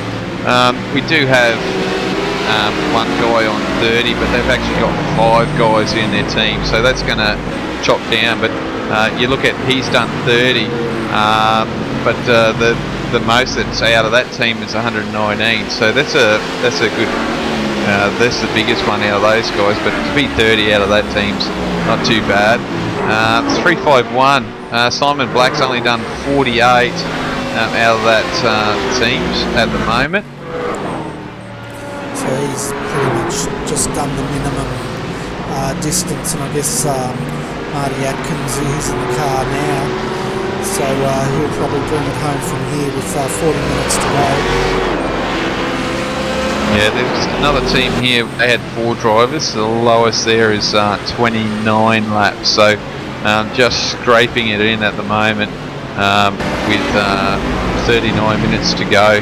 I think he's still got about 8 laps up his sleeve here at the moment. Okay, we'll definitely get that in, unless there's some sort of car failure here. So Riley Preston still pushing the boundaries out here, trying to get that gap as much as he can, so that he can, well, he's actually done it. Scott Connors is now in third, isn't he? So Riley's trying to get this gap so that when he pits, he doesn't get jumped in the pits. Yeah, that's right, and I'm sure our good mate, the owner of that team, might be able to put something up there on YouTube if he does have to stop again. Let us viewers know and us commentators know, see if we're on the money with him having to stop again. Well, I think there's a car spun on turn 1. Again, I just saw the smoke in the spoiler, but not sure who that was, but I think he would have to stop again. I can't imagine that he could get more than 50 minutes out of a HPD right now. Yeah, no, I'm sure he'll have to stop again.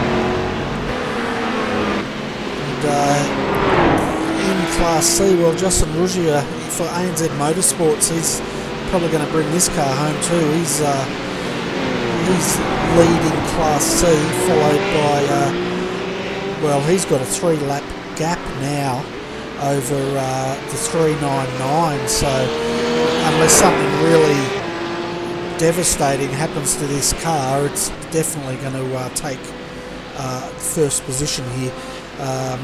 However, Matthew Trotman in the 399, Delta Sim Sport entry, they are still in second position, but the cars they've got to keep an eye on is the 300.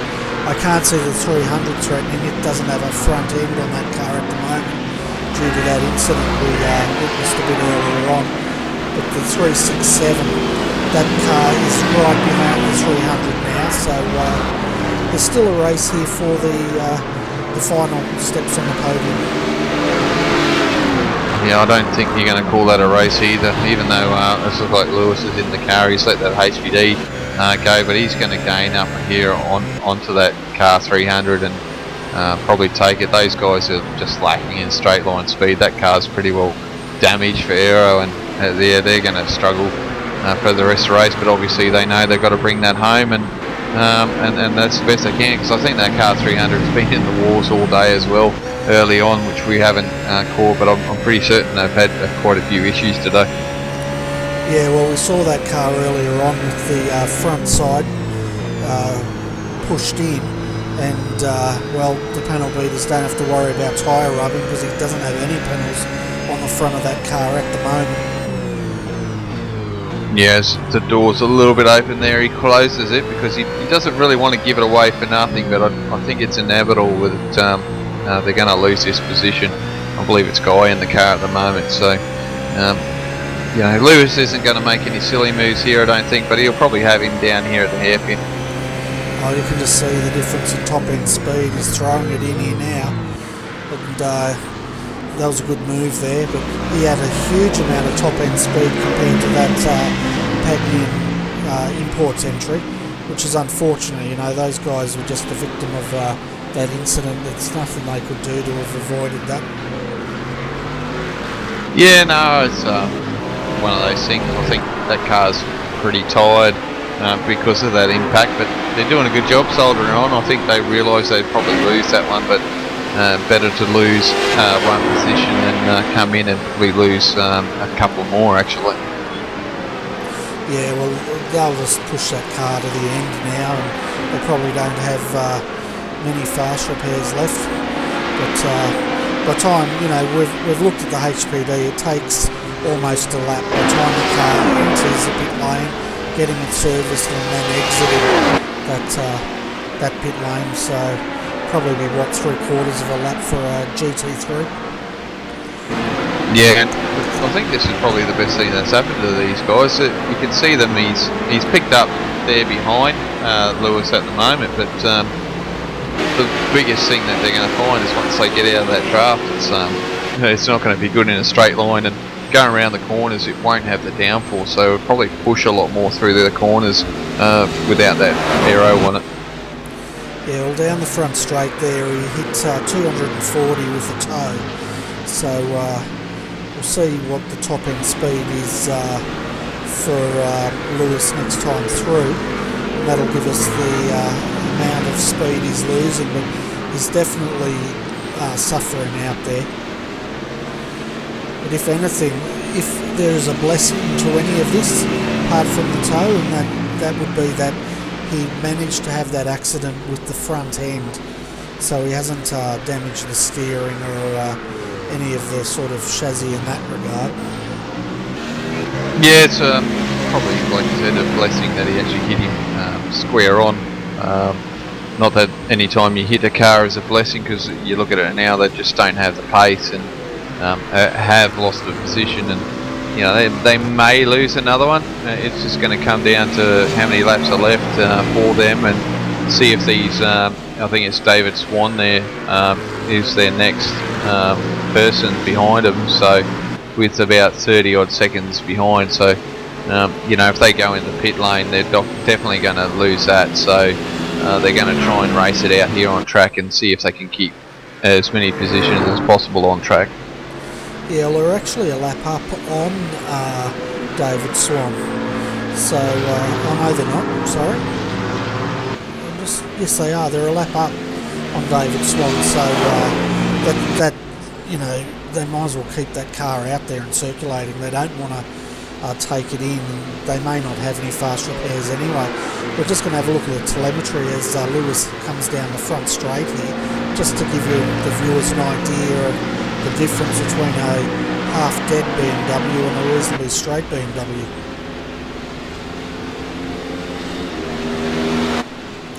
So yeah, the difference was about 2 kilometres per hour down that part of the circuit. Yeah, and it's probably a little bit more down that other back straight as well, because I think that one's a little bit longer down the back there. Oh, it would be like 2 kilometres an hour down that short front straight. Doesn't sound like much, but look at the distance he's carved out already. It's about 10 car lengths. And which car was that? HPD taking to the grass to overtake a GT3. That's that's Scott Connors. He's very flamboyant in the way he's driving that car. Yeah, it reminds you of another driver down at Eastern Creek last year that trying to keep his tyres cold. Who would that have been? Oh, I don't know, some V8 supercar driver decides that running on the grass near the pit wall is a good idea to keep your tyres cool so you don't wear them out. I think he got a bit of a talking to over that too, didn't he? I think he did, and he's also raced in here tonight as well, so but anyway, you got to do what you got to do, and if you think it's like good old Neil Crompton says, Bernie, risk versus reward, might as well plug that in there as well. You know, you take a risk to get a reward. If it works for you, all well and good, but sometimes they're not worth it. Yeah, sometimes they're not, but at the moment, looking at the thing, I don't think Riley Preston has stopped yet with 30 minutes to go, and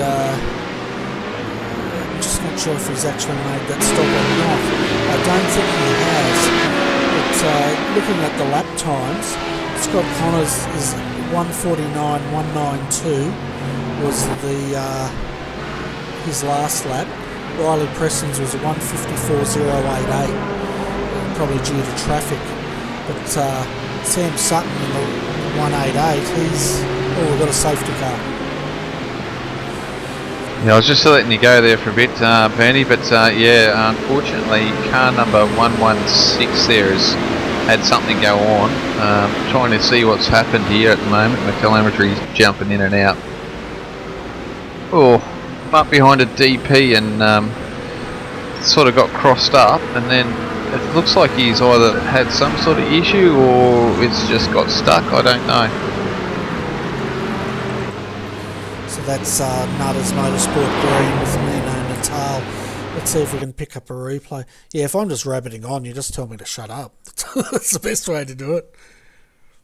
Oh no, it was interesting. It's good to let you keep going for a bit, see what you're on about, and see if you were awake to what's going on. It's just a safety car, just someone getting stuck. It wasn't a big one. If it was a big accident, you would have heard about it. No worries. I'll just try to get this replay up. Yeah, he got stuck. He got beached. You'll get back to it. Just rolled up onto a ripple strip. That's how low these cars are, viewers. I mean, when Bernie gets it up, he can show you that the poor car just got stuck on the ripple and couldn't go anywhere. Unfortunate for those guys, and that's why we've got the safety car. Yeah, it's pretty easy to do. I know when the Corvette came out, we got the RRTV Corvette out, and they threw the keys to me, and I took one lap and beached it, and I think they took it off me again. So that's why you don't see me running around in that sort of car. Yeah, you'd probably be suited more to the Ford Mustang, wouldn't you? A little bit more travel on that one. No, mate. No, I go for the real fast cars. Oh, okay, so you'd be in the Jetta then. The Jetta. I actually had a drive in the Kia the other night, and that thing's like it's on rails. Yeah, I was actually doing I think it was the Global Cup at that stage with the Cadillac and the Kia. That was one of my main cars I was driving. Actually, I think I came a fairly good position in that. Actually, I'll have to check that. Yeah, and I saw your Facebook post the other day with you in the MX-5. Was that you up on two wheels flying through the air? No, that was Team Boss Uncle up in the air. So, you know, quite interesting situation in that situation. Yeah, I looked at it and I thought, gee, Adrian's getting pretty excited out there tonight. A little bit of TD racing fun. Yeah. I'll tell you what, it's going to get exciting here soon though, folks, because this is going to close all of the guys right up, isn't it? And for those just joining us, if you are just joining us, race control will basically cleanse the field, so to speak. That's letting all the slower cars up a lap, and then they open the pits for anyone that wants to go in the pit lane. But it's going to be interesting to see if Riley, Preston and Sam Sutton have to take service. I guess if they do, this is the time to do it, but it's going to then allow the 100 who's already stopped to possibly take the lead in Class A. Yeah, it's going to be interesting. It's going to be really cool to see what happens with these guys. If they need to pit, they will be in. But yeah, it's going to make it interesting to the end. With only 25 minutes to go, this will probably take a few minutes to go through. Like we said, they usually cleanse it, so they'll get the cars through there and they'll get it all sorted. So yeah, it's going to be quite interesting when they pit. So here's the first car through. So yeah, it's going to be interesting. And once all these cars are cleansed, then the pit lane's going to be open, and I guarantee you these first top cars are going to go through. And the cat in the bird seat at the moment is Scott Connors, would you believe? Yeah, well, you know, he can go to the end. Now it's whether he decides to actually come in and throw a new set of boots on the car and a little bit of fuel if he thinks he needs it, or whether he's going to try to take this race to these guys if they stop. I know what I'd probably do. But also in Class B, keep an eye on this, folks. We've got the 226 Evolution Racing Australia car. They're going to have to keep an eye on the 200, which is the boost juice entry, and yeah, that's the only car they've got to keep an eye on. So if they choose to pit, the boost juice entry could take the lead in Class B. And then in Class C, well, it's the minor placings we're really looking at, isn't it? Because we know the 397's got 2 laps up. I guess, yeah, it's really only up for the third step of that podium between the 367, Lewis Kugley and the Blackadder, the 300, which is pretty much half a car, and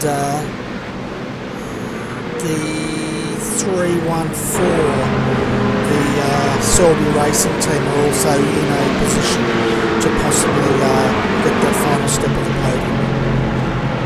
Yeah, these guys are, it's funny with those guys. I'm not sure how that's going to work, especially with Guy's car being so badly damaged. He's really not in the race against Lewis at the moment. David Swan and Nathan, there's definitely a chance there that those guys, going to be a race between those two. If they can get in front of Guy, that's going to be another story, looking at the lap times.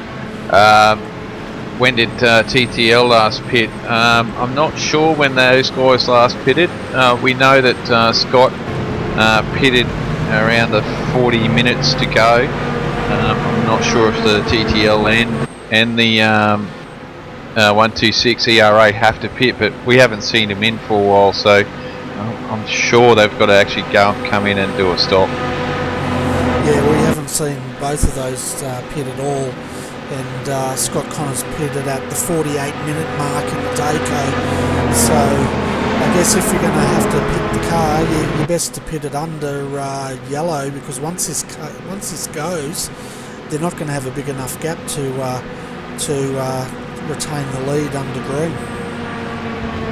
Yeah, if I'm Scott Connors, I'm not pitting. I tell you right now, I'd rather soon to get track position and hold that, because the guys that, if let's say the guys do need to pit, I guarantee you this pit lane's going to be busy. A lot of guys are going to come in, so Scott's going to be up near the far pointy end of this lead pack, and then the rest of the guys are going to be towards the back. So if I'm Scott, I might as well just stay out and keep your track position, especially with only 20 minutes to go. You've got the speed, you've got the talent, you can hold those guys off, even if they've got newer tyres. So it's going to be quite interesting, and me as a manager, that's what I'd probably do. Yeah, well, at the moment Scott's fourth from last in the queue, so he's going to be wanting to stay out and hope all these cars in front of him do take to the pit lane. Otherwise this could be the equivalent of a reverse grid restart with the big Class A cars right up the back of the grid. Yeah, it's definitely going to be quite interesting. I'm not sure. These guys are just trying to make sure that it's all working out. I'm looking at my telemetry. I know it's they've got their stops up there, but I'm not sure when they've taken them. So it's going to be cool to the end of this race, that's for sure. Yeah, well, look, now, for the last 11 hours, 40 minutes, these guys have been racing for a ticket home, and all of a sudden this 12-hour enduro is going to turn into a sprint race for the last 20 minutes. So let's say a lot of these guys, well, these top three are probably going to throw caution fairly well to the wind to try to maximise their result here. I'm not saying they're going to be reckless, but it's definitely going to be on, that's for sure. Oh yeah, I don't think anyone's going to hold back now with 20 minutes to go. If you're not near the front, you want to be near the front. I mean, I think some of the teams out there that have got their podium sewn up, so the likes of the 397, they're pretty well set, and so is Matthew. He's pretty well set in second place. So I can't see a big fight there in GT3, but with Class B, you got Blake Coppo and Michael Schreier. That surely should be on for the podium finish there, the top step on that one, depending on how close they end up being once their pit stops have done, if they do a pit stop. And then obviously the Group A or the A class cars as well, as we can see now. No one is diving into the pits quite yet. Sam's still out there at front, so not sure what's going on at the moment. Yeah, well, we've got to wait for race control to actually open the pit, and I thought they were going to go in for a moment, so I don't think pit lane is opened yet. With the way they do this new system, it takes them a little while to settle the field down, doesn't it? And then they open it.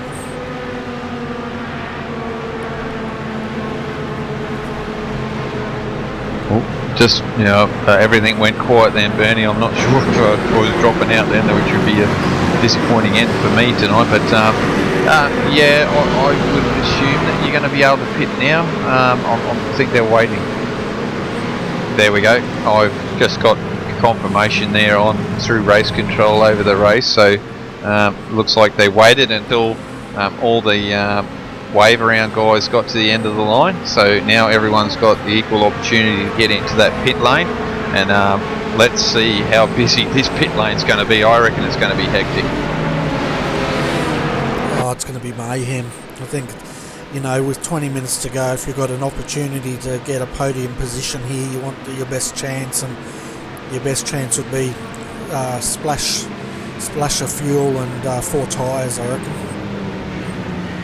Yeah, it's going to be interesting. I reckon I might turn my camera to the pit lane. I want to see how many guys trundle in there, and be quite interesting. I reckon it's going to be a hectic situation if you want the chance. Maybe even some fresh tyres, throw some fresh tyres in there, see if you can go through. But it depends on how many other cars are going in as well, so it could either be a smart move or it could be a bad move. Yeah, and Sam in Class A, he's got the potential, and I know he wants to pit, because if you look at him at the moment, the safety car is half safety car and half HPD, so he's absolutely trying to push this gap as much as he can, so I'd say he's going to pit. But what I was about to say with Sam is, if he pits and everyone else stays out, then he's throwing away a big opportunity of winning this. So TTL have a lot to lose with this pit strategy here. Oh yeah, it's a call, isn't it? Track position. At the moment, we're going to have to go around one more time, and we're down to under 17 minutes. So we're going to get probably 15 minutes worth of racing. So I think I don't know. I can't work out the maths in my head at the moment. So probably about 10 laps or so, I think. Yeah, and if Sam could make it to the end on his fuel, I reckon he'd stay out. So it really comes down to the distance TTL think they can make, because if he stays out, even on old rubber, he's still got the pace, and he's got a big gap back to the guys that have to challenge him. They're all buried in the field further down. Yeah, well, like I said earlier in other broadcasts, these guys actually run Fuel Buddy or some sort of fuel system where they know how many laps they need and what have you. So it'd be quite interesting, and this is going to be determined here, and it definitely Sam's not going in. So Sam's not going in. So how many cars are actually going to go into the pits here? Yeah, 397 just went through. So just keep an eye on Riley Preston here. ERA, they are staying out as well. And what about Scott Connors? We'll keep an eye on him. Well, he has to stay out. So I'd say the other two guys have already taken service, and we must have missed it. Yeah, I say we've missed their stop. They must have stopped not long after, but must have had a big gap, which they did. So, and that means that Riley's done a great job to stay in second position to keep that car where it was. Mind you, after that incident with that GT3 car, he did actually come into the pit lane. So, wouldn't be surprised if he actually got some service at that time. Yeah, Blake Coppo in the 226 has stayed out. So has Michael Schreier. Jake Blackhall has also stayed out, and so has Timothy Jackson. So all Class B, that they think they can get to the end of this race now. Looking at Class C, well, we saw the 397 take service, but they've got like 2 laps lead. But 399 stayed out. The 367 looks like it may have taken service. And the 300 did have to come in, and it looks like they used a fast repair, which means these guys are back in with a brand new car with 14 minutes to go. Yeah, and that might help them a little bit. You know, they're gonna have quick cars, so. Yeah, well, I don't think they really had a choice. I think that car had to come in and take some sort of service because it was missing the front. The whole front end was hanging off it. But yeah, we're going to be going racing this time by. At the moment, it looks like Sam's in the box seat here.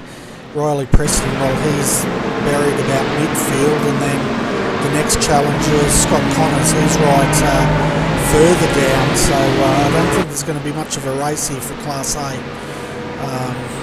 Adrian?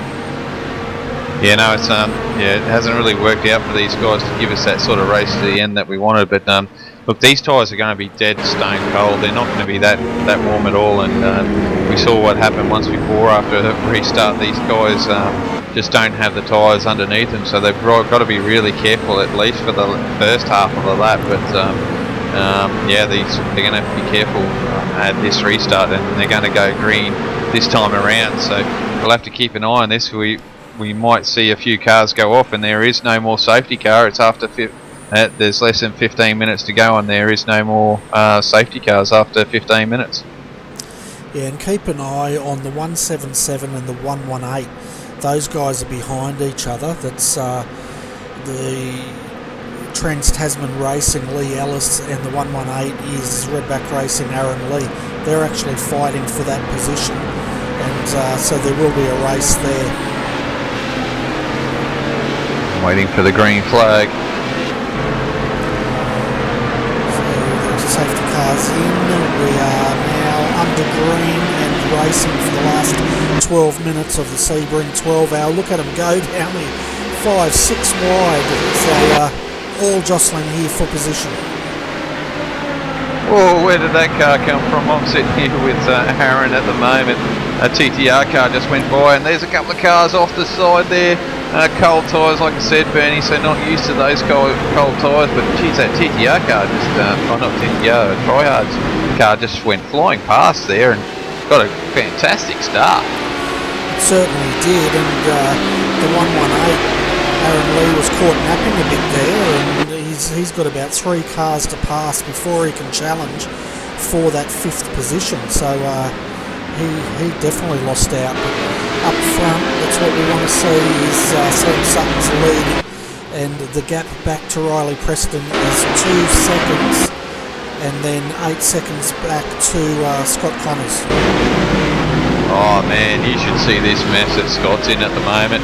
He's got no idea which way to go. There's a HBD in front of him, a GT3, a C7, and oh man, this poor bloke. Oh, he's just been taken out, Bernie. Just been taken out there and coming into one of the corners. So now he's down, and he's still in third. But geez, that's unfortunate, and that's what's going to happen. But geez, that's unfortunate for him, and he's got a lot more work to do. And I say he can't get any further than 3rd position tonight.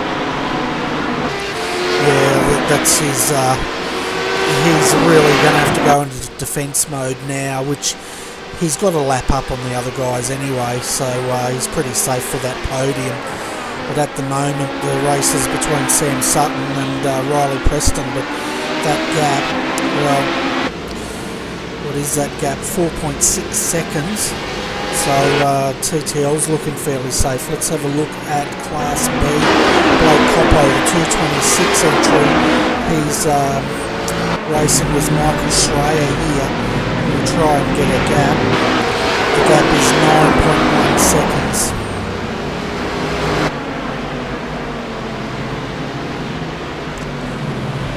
Looking down at Class C, we know Justin Ruggier, he's pretty much home as long as he keeps that car circulating. But in second we've got Matthew Trotman, and his battle is with Guy Leach and Lewis Kuderly. So I don't know if we can get a gap here, we'll try. 7.1 seconds is the gap from Matthew Trotman back to Guy Leach at this stage. Yeah, so well, we got 9 minutes of racing to go now, Bernie. And the gap from Guy Leach back to Lewis Kugeley is 3.4 seconds. You can see Lewis in the background trying to get past one of the Selby cars. Remember now, Guy Leach pretty much has a brand new car now, so he'll be up to speed and looking at defending that position. Yeah, so that's interesting. Guy is actually now in front of Lewis. I mean, before this safety car, Guy had a really bad damaged car and Lewis got in front of him. So somewhere in that transition of pit stops and restarts, I wonder if Guy's just got a fantastic start and got around Lewis on that restart. Yeah, he must have got a fantastic start because he was actually behind Lewis at the restart, and that could have been, you know, the tangle up further up in the field. That would have that we saw one of the tryhards cars involved. That could have given Guy a bit of a better run than Lewis. Who knows? Let's see if I can find out how he got around him, because that's quite interesting that he's in front of Lewis now, and that's they'll give him a spring in their step because that puts him in third spot. Oh, definitely, and you know, when you've got a brand new car, his car's probably in better condition than Lewis Kugeley's car is now. Although, you know, if you had a fast repair left and you had some damage, you'd probably want to fix it at that last safety car, knowing that you're pretty much going to run to the end of this race now.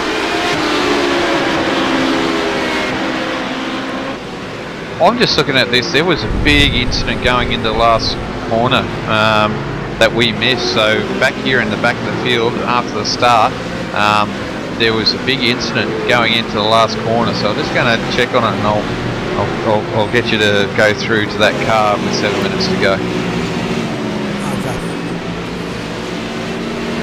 Okay, that's what's happened to Lewis. He's actually come in contact. I believe with Nutters Motorsport. So this, in the last few minutes, Nutters Motorsport, the 116, has been in a bit of carnage at the moment, and also with Lewis Kugeley. So a bit of contact there, and it's caused a bit of a pile up back here in the back of the field. And I'm not sure one of the Shelby cars got into that, and the car 397, the leader in C class, was back there as well, so lucky to get away with that. Didn't actually have any contact.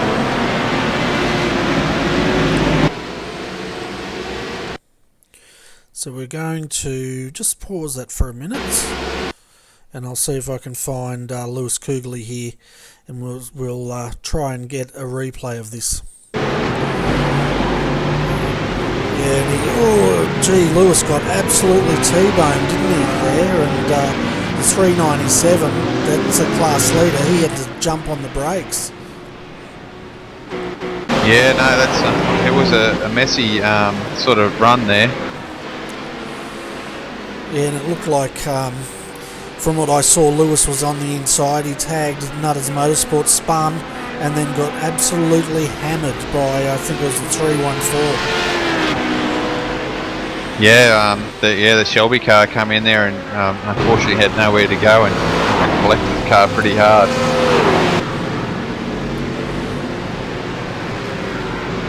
So it looks like the last step on the podium is going to be decided here for Class C. At the moment, Guy Leach is trying to get around 366, I think, Blackadder Motorsport. Now,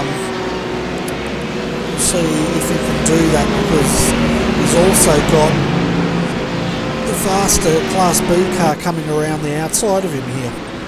I'm getting hiccups now. Getting excited, Bernie. Yeah, it's getting really congested here. Guy Leach is having a little bit of trouble trying to get around this Blackadder Motorsports car at the moment, so he's struggling here at the moment and losing a bit of time. Yeah, and Lewis has got this damaged car. He's wheeling it along, but it's getting a bit of a tow from our class leader, Justin Rougier, at the moment, so that might help him get towed up. He's also got his, he nearly clouded his teammate who stepped aside, and I'll tell you what, he definitely got out of the way as soon as he saw his teammate coming.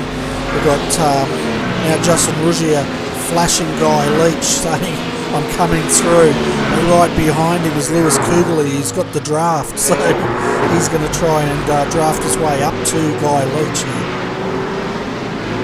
Yeah, and they sort of helped Lewis at the moment to try and get this third place. So third place in C-Class is definitely on for all money at the moment. Sorry folks, I had super slow-mo on, we'll fix that up, I'm getting too excited here. Yeah, and I tell you what, if Guy can tuck in, which he is doing, in with Justin Rougier here, when Guy Leach has to step aside, which he will, to let him through, Lewis might try a sneaky move and follow the class leader through. Yeah, with 3 minutes to go, I can't see Justin catching Guy. Guy's actually running pretty good here at the moment, so you know, you've probably only got 2 laps to go at the moment. So, and I'm sure Guy and the guys down there are aware what's happening, and will be aware to make sure that if Guy lets Justin through, that Justin's going to take the a longer way through, I think. You're supposed to be talking it up. That's what we do in the media. Well, sometimes we do. Sometimes we talk about how you think as a manager as well. And I know these guys aren't going to be too pleased they got held up there earlier on. So they're going to protect it. But you can see now with that damage, Blackadder Motorsports car, it's definitely cannot hang on to the back of that rough. So it looks like Guy Leach might be able to hold this position off with only 2.5 minutes to go. Yeah, it's funny how things change, isn't it? Because only about, 40 minutes ago, half an hour ago, was Guy Leach in the car that was absolute toast, and now he's got a brand new car, and Lewis has got the broken down car. Yeah, that's right. And we still got about 2 minutes to go. So depending on where Sam is at the moment, which looking now, he's at the sort of making his way back through the field. So I think it's going to be, we're probably going to have one more lap to go. Yeah, we will have 1 lap to go. We've got 1:50 on the clock at the moment. Seems something's up the back end of the course, so he'll go through and then take the white flag. So as we see now, Guy Leach and Justin Rougier is about to overtake him, but Lewis has dropped right off that draft. So you know, someone poured cold water all over my hype story. So it looks like Guy might be pretty safe here. Yeah, bit of a shame that. It's that naughty person putting cold water on your hot story. God, you can tell it's been a long bloody day, can't you? But, Oh, sort of. yeah, we've only covered probably 8 hours of the race. Unlike poor race control, they've been working for the last 12 hours or longer. Yeah, longer. Those guys have been working since yesterday, I think, trying to get everything sorted. Those guys are definitely doing a hard job there, and you know, hats off to them. But I'll tell you what, one of the most tired person out here, the ones that probably had the hardest, I think Michael Schreier's got that dong, I think, today. Just having a look at Scott Connors here. He was slowing, but he's back up to speed again now. So hopefully he doesn't have fuel problems here with 21 seconds of the race to go. Yeah. I'm confused, Bernie. I'm sure that 126 was in second place. That 126 was in second place, you're right. But he's now down into third place, by the looks of this. And Scott Connors is in second. And Sam Sutton's first. So we'll go back after this race and we'll see if we can work out what happened to the 126. But white flag is out. Sam Sutton for Team TTL is coming into the final corner now, and he should take this checkered flag as he just passes one of the GT3s. So round 3 of the Sebring 12-hour Australian Endurance Championship goes to Team TTL, Sam Sutton. Yeah, well done, Sam. Basically, really dominant performance from those guys. Led for 292 laps out of 367, so pretty dominant racing there from those guys today. Yeah, and second in Class A, looks like it's going to go to Daco Motorsports, Scott Connors.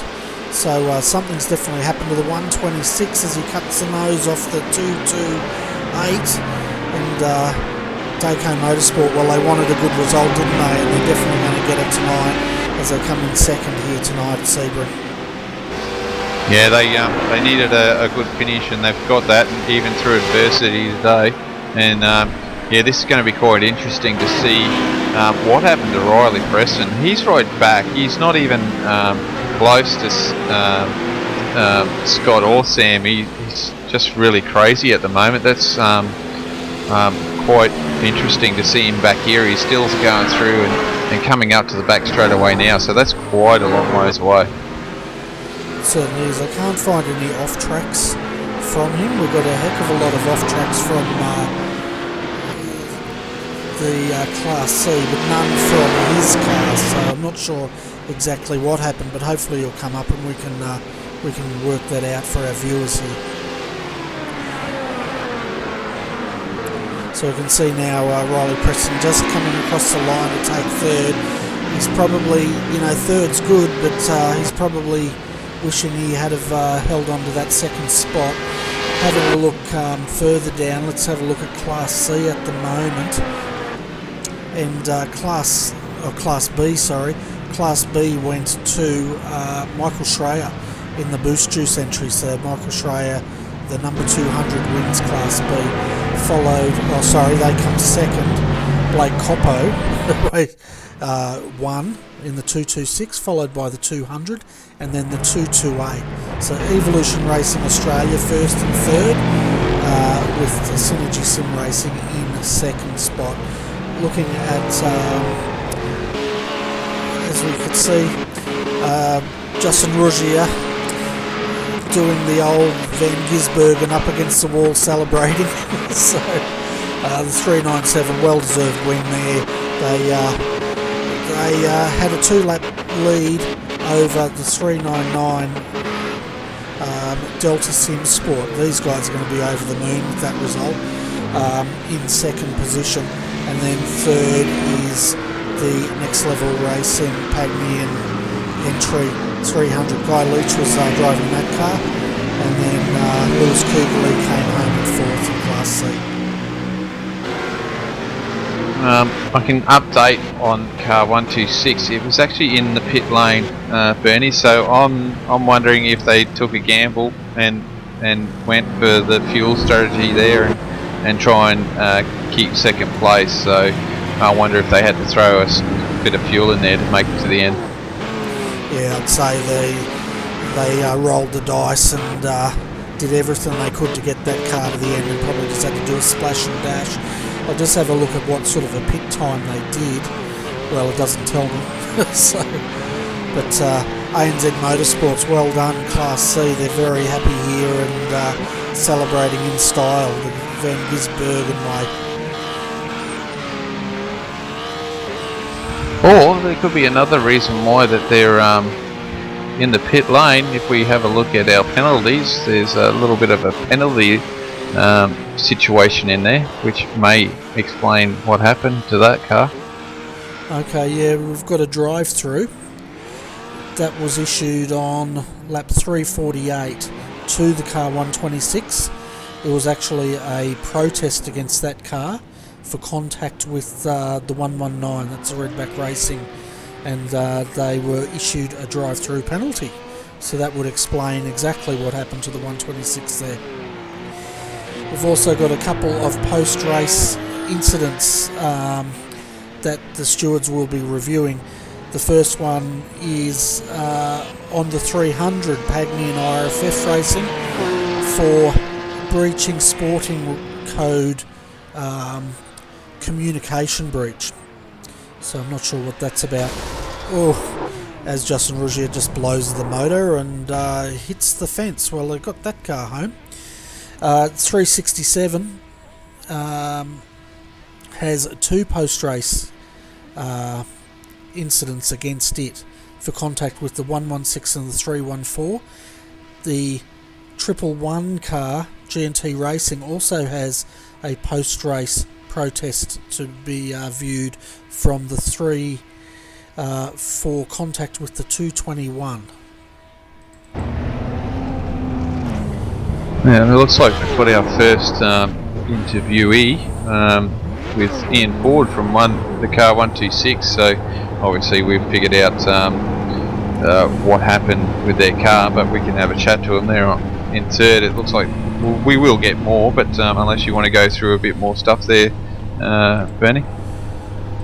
No, it's just nice to see all the tryhards boys here lining their car up for a shot, and yeah, probably paying tribute to one of their mates, I'd say. Yeah, I think so, Bernie. Once again, a bit of bad news there for Derek. Our condolences go out to him, losing his wife. So a tribute there to him with these cars all painted in the pink and black. So from all the racing community, our condolences go out to Derek. Yeah, definitely. And Derek, if you're listening there, mate, you've got a lot of good mates here at iRacing, so if you need any support, just give us a yell out, mate.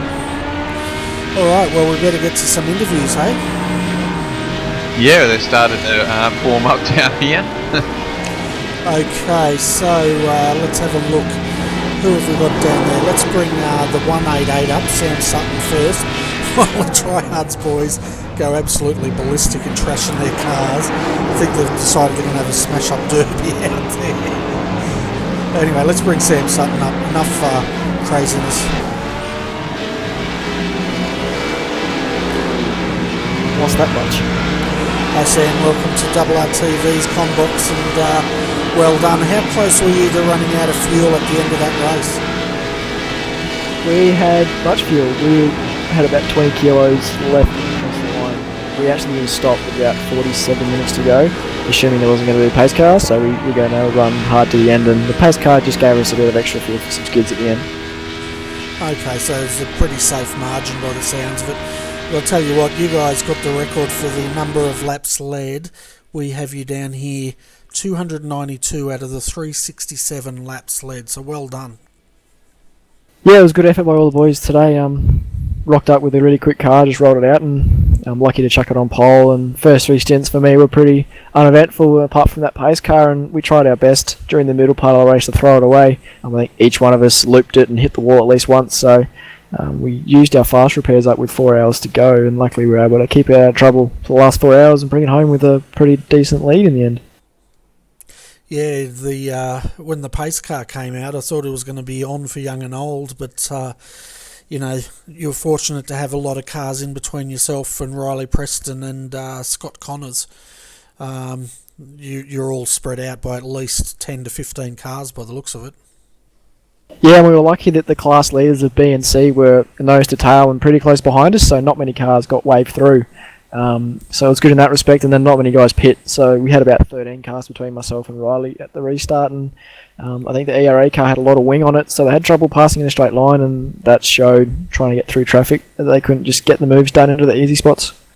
Yeah, and we thought up here when the pit lane opened that the only time you'd pit is if you didn't have enough fuel to make it home, but obviously you did, so yeah, well done. I'm going to pass you over to Adrian here and see if he's got any questions for you. I'm sure he does.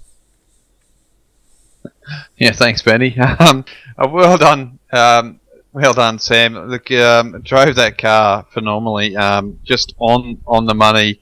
It seems like you just had that car hooked up all day long. Yeah, Josh had a great set that we rolled out with, and we just made a few tweaks for Sebring, and the car was beautiful to drive. The quali set was just the race set with no fuel in it, basically. Car was great, tyres stayed on, and luckily the track was nice and cool, which helped that. But no, the car drove perfect. We could punch out PBs in the last lap or the first lap of the stint. Yeah, being cooler. Obviously, the tyres last a little bit longer, and you got a bit more grip. But with that, was the fuel numbers a little bit different? Did you actually burn a little bit more fuel with the being cooler? Yeah, just because you're able to push harder for longer, you weren't worrying about the tyres going off and rolling for a bit longer through the corners, so we were pretty much every time hitting about 2 kilos a lap was our burn. I think it was up from about 1.9 when we were doing hot weather running, so not much of a difference, but just the fact you can carry more pace into the corners brings in that extra fuel burn. And Josh, how was the race for you with Sam doing a lot of the laps around here? It was a pretty well interesting race for you guys. Yeah, the race was awesome, especially when the track rubbered up and you could just kind of come into the corners even harder and carry a bit more speed. But in my first stint, I actually lost all my sound, so I had to do most of that stint without any sound, and Sam had to jump in for a stint in between to allow me to fix that. But yeah, other than that, the race was good. Made a couple hiccups which I'll have to work on, but other than that, yeah, it was good to keep it off the wall. Other than except for Bathurst, that's for sure. Yeah, good pickup from Bathurst. Joe's not here at the moment, so I'm still going to call him a slacker because Sam and Josh, you both done over 100 laps. Sam, you did 164. Josh, you did 117. But Joe down there, he's only done 86, so he's a bit slack tonight. Yeah, Joe was out driving around a real track earlier today, and being New Zealand, when we got to about 7 our time, he had to duck off because he's up early for work in the morning. So we got him in when we could for his 3 stints, and then Josh and I just did everything else either side. Yeah, it's still no excuse. He's still got to put a bit more in. I know he only had to do 31 laps, but not good enough. He could have done at least another 10 more laps, and then it would have looked okay. Oh, I'll tell him for the next race. Yeah, no worries. That's fine. I've been stirring up. I've been waiting for him to come up here, but obviously he's busy and he's off to bed. It is obviously they are early now, and we've all lined back up again. So he'd probably in bed after a big day out. Yeah, he got out of the car and said, "Boys, I'm off to bed. Good luck. Don't crash." Fair enough. So he'll have a bit of a giggle tomorrow when he watches the broadcast back. Before I let you go, put a shout out there to the sponsors and your teammates, because it's been an awesome race for you guys. Definitely a solid and a dominating race for you guys. So it definitely helps after Bathurst. Yeah, just shout out to TTL for all their hard work. They do an awesome job. Sam, Joe, all the effort they put in is top notch, and I wouldn't be able to do it without those boys. Cask, one of TTL's fake sponsors, they're always always supportive. Yeah, that's basically it. Good job for doing the broadcast as always, guys. You do a great job. Fantastic. Every time I see Cask on the side, I think of Cask Wines. Don't know why. It's close enough. Cask's motto is drink, drank, drunk, so I guess. Awesome. I like it. Alright guys, congratulations once again, and we'll see you on the next round, I guess. Yep, cheers boys, catches. Okay, we should bring up the Daco boys up next, and I'll bring them up if you want to start the interview. Yeah, no worries.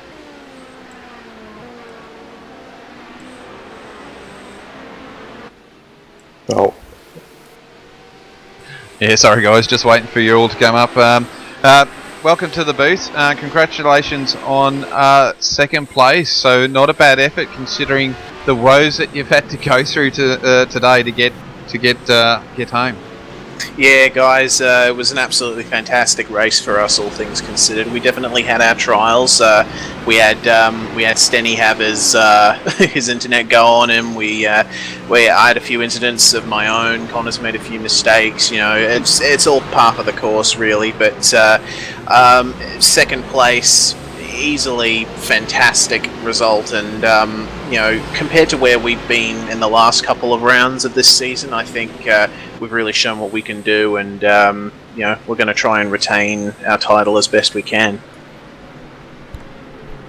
Yeah, it was a tough one, but you guys are definitely thereabouts. But I'll tell you what, the guys up the front there, TTL, were definitely on the money. So a little bit more work for you guys to try and catch them, especially around here. They were quick all day long, weren't they? Yeah, I was going to say, they made a couple of unusual errors there in the middle of the race, and we thought we had a chance at having a go at them. So,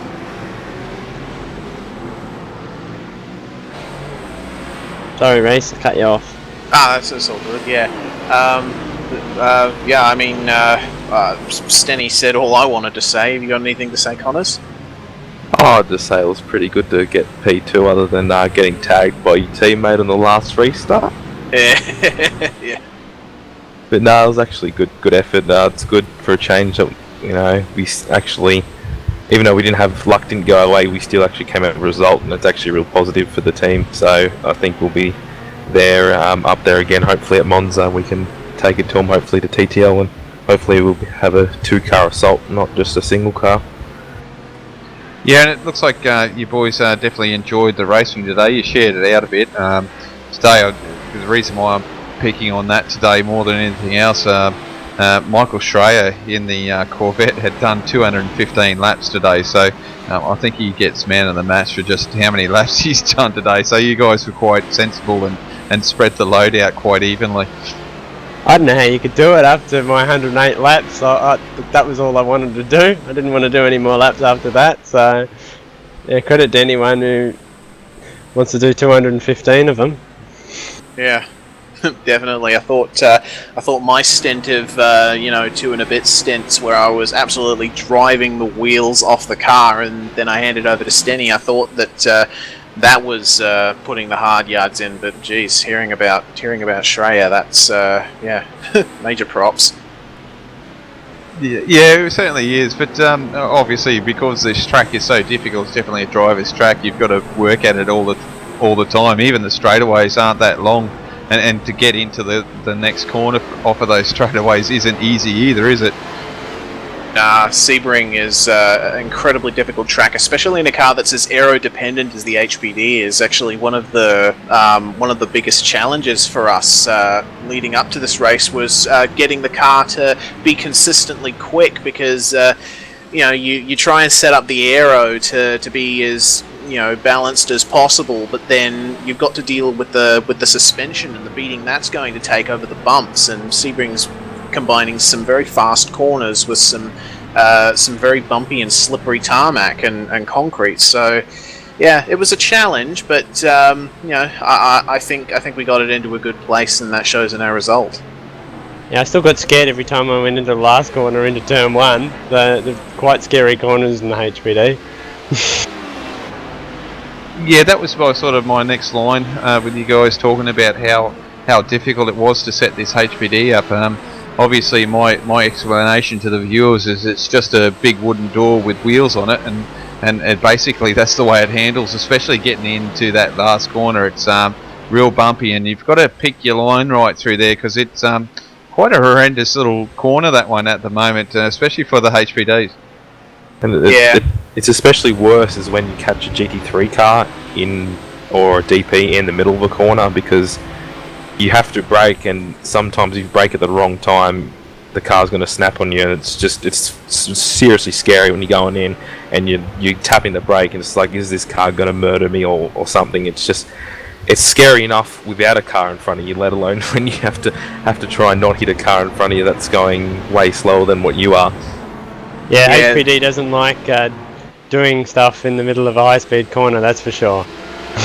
Yeah, one of the biggest things about driving the HPD is just maintaining the downforce. That's why I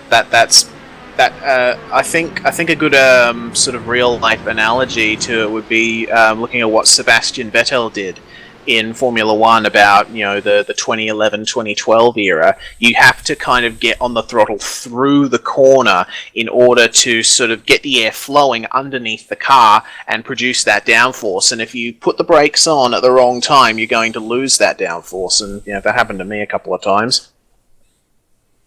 Yeah, it's one of those cars that you definitely got to be on it, and you know, you guys are showing that you're definitely a force to reckon with, and something that the guys are going to have to be careful on. We've just completed the third round, and we've got a few more to go. Yes, Bathurst was a shocker, and quite a few guys had a struggle with that. So you've done well. I'm going to hand you over to Bernie. I'm sure Bernie's probably got a couple of questions that I might have missed, but boys, congratulations on second place. Once again, you know, you worked your way through, even through the adversity that you had, but you did quite well. Thank you very much, Adrian. Thank you, Adrian. Yeah, well, Reece, we interviewed you earlier today, and you were telling us how hungry you were to get this car home and get a good result, and you've definitely done that with an underline. I must also commend you, Reece, with your spin into turn one. I was actually commenting on it about how much car control you showed when you actually lost that rear end by keeping it off the wall and keeping it pointing in the right direction. So well done on that as well. Oh, that was my incident in turn 17, wasn't it? When I was behind the Daytona prototype. That's the one, yeah. It looked like you were almost using the throttle to keep that car off the wall. Honestly, I was a passenger. I was just holding on for dear life and hoping that the car didn't hit anything. So, I guess thank you very much for the kind words. But for me, it was more a case of just, you know, holding on and hoping that the car didn't hit anything. Fortunately, it didn't, and it looked pretty cool from my point of view. Just, you know, lazy sort of spin, have the Daytona prototype sort of come into view very slowly, and then zoom off again. It was entertaining. It was a bit scary at first, but entertaining. All right. Well, I'll have to go back and edit my my comments back there, because I was giving you a lot of kudos there, but also. Also, Scott, well done on getting that car home on second. When you got spun in that traffic, we pretty much thought that that was second and third resolved. But unfortunately for the other team, unfortunately for you, the other car got a drive-through penalty. And that's they ended up having to settle for third position. So well done on your stint as well, Scott. Yeah, thank you. Yeah, I've never been wanting a caution so much in my life. About half an hour ago, I was just yelling, just give me a caution. And when I heard over the radio that I think it was the nose car said that they need a tow, I think I said yes about 50 million times in the space of 2 minutes, and then we finally got it. But was really wanted to be way closer to Sam so we could actually see if we could catch them or not. Because it would have been an awesome last 15 minutes with the restart. If we were close, if we were just that far back in traffic, we couldn't have done anything. And then to make it all worse, we got tagged by our teammate in the last restart, and then I'm actually glad I didn't get hit, because there was actually a fair few cars there mid-pack, so I was actually quite lucky. Yeah, it was definitely an exciting couple of last laps, that's for sure. But anyway, guys, very well done. It was a star effort, and hopefully this is going to create the momentum for the next round. And you're definitely proven today that you guys are definitely worthy champions or defending champions, and you're going to be a force to be reckoned with again this year. Thank you very much, Bernie. Yeah, we're looking forward to Monza. Nice short race, and it's at the track's nice and smooth. It's going to be a good break from the bumps of Sebring. Yeah, it certainly is, and that'll be a sprint race, won't it? It'll feel like a sprint race after the 12 hours at Sebring. Yeah, 4 hours is a sprint race. Yeah. Yeah, fair enough. All right. Before we let you go, have you already given a shout out to your sponsors? If not, let's do that. All right, yeah, definitely. First off, GT Omega and Daco, major sponsors. Thank you very much to them. TPR Engineering as well. We also got to give a shout out to GTI as well for their support of our team. Newlex Construction and Powerbond, and I do believe that's all of them. Shout out, of course, to Stenny and Connors here in the booth, because they put in a massive effort for this race, and of course you need 3 drivers to complete a 12-hour race, but without them we wouldn't be here. It's a fantastic performance from everyone in the team right now. Yeah, well said. And have you got any more rally videos out yet, Reese? I've got one ready to edit, and it should be out in the next few days. Awesome. I always like watching them. Anyway, thanks for popping in, guys. We'll catch you next time. Thank you very much. All right, catch you guys. Thank you. See you guys at Monza. So I think next we'll bring up Michael Schreier and crew and have a chat with them. They actually, hang on, I'm trying to work out where they came. They came second in class, so we've got Blake Coppo down there, so we'll bring him up. He came first in class, and we'll have a chat with him.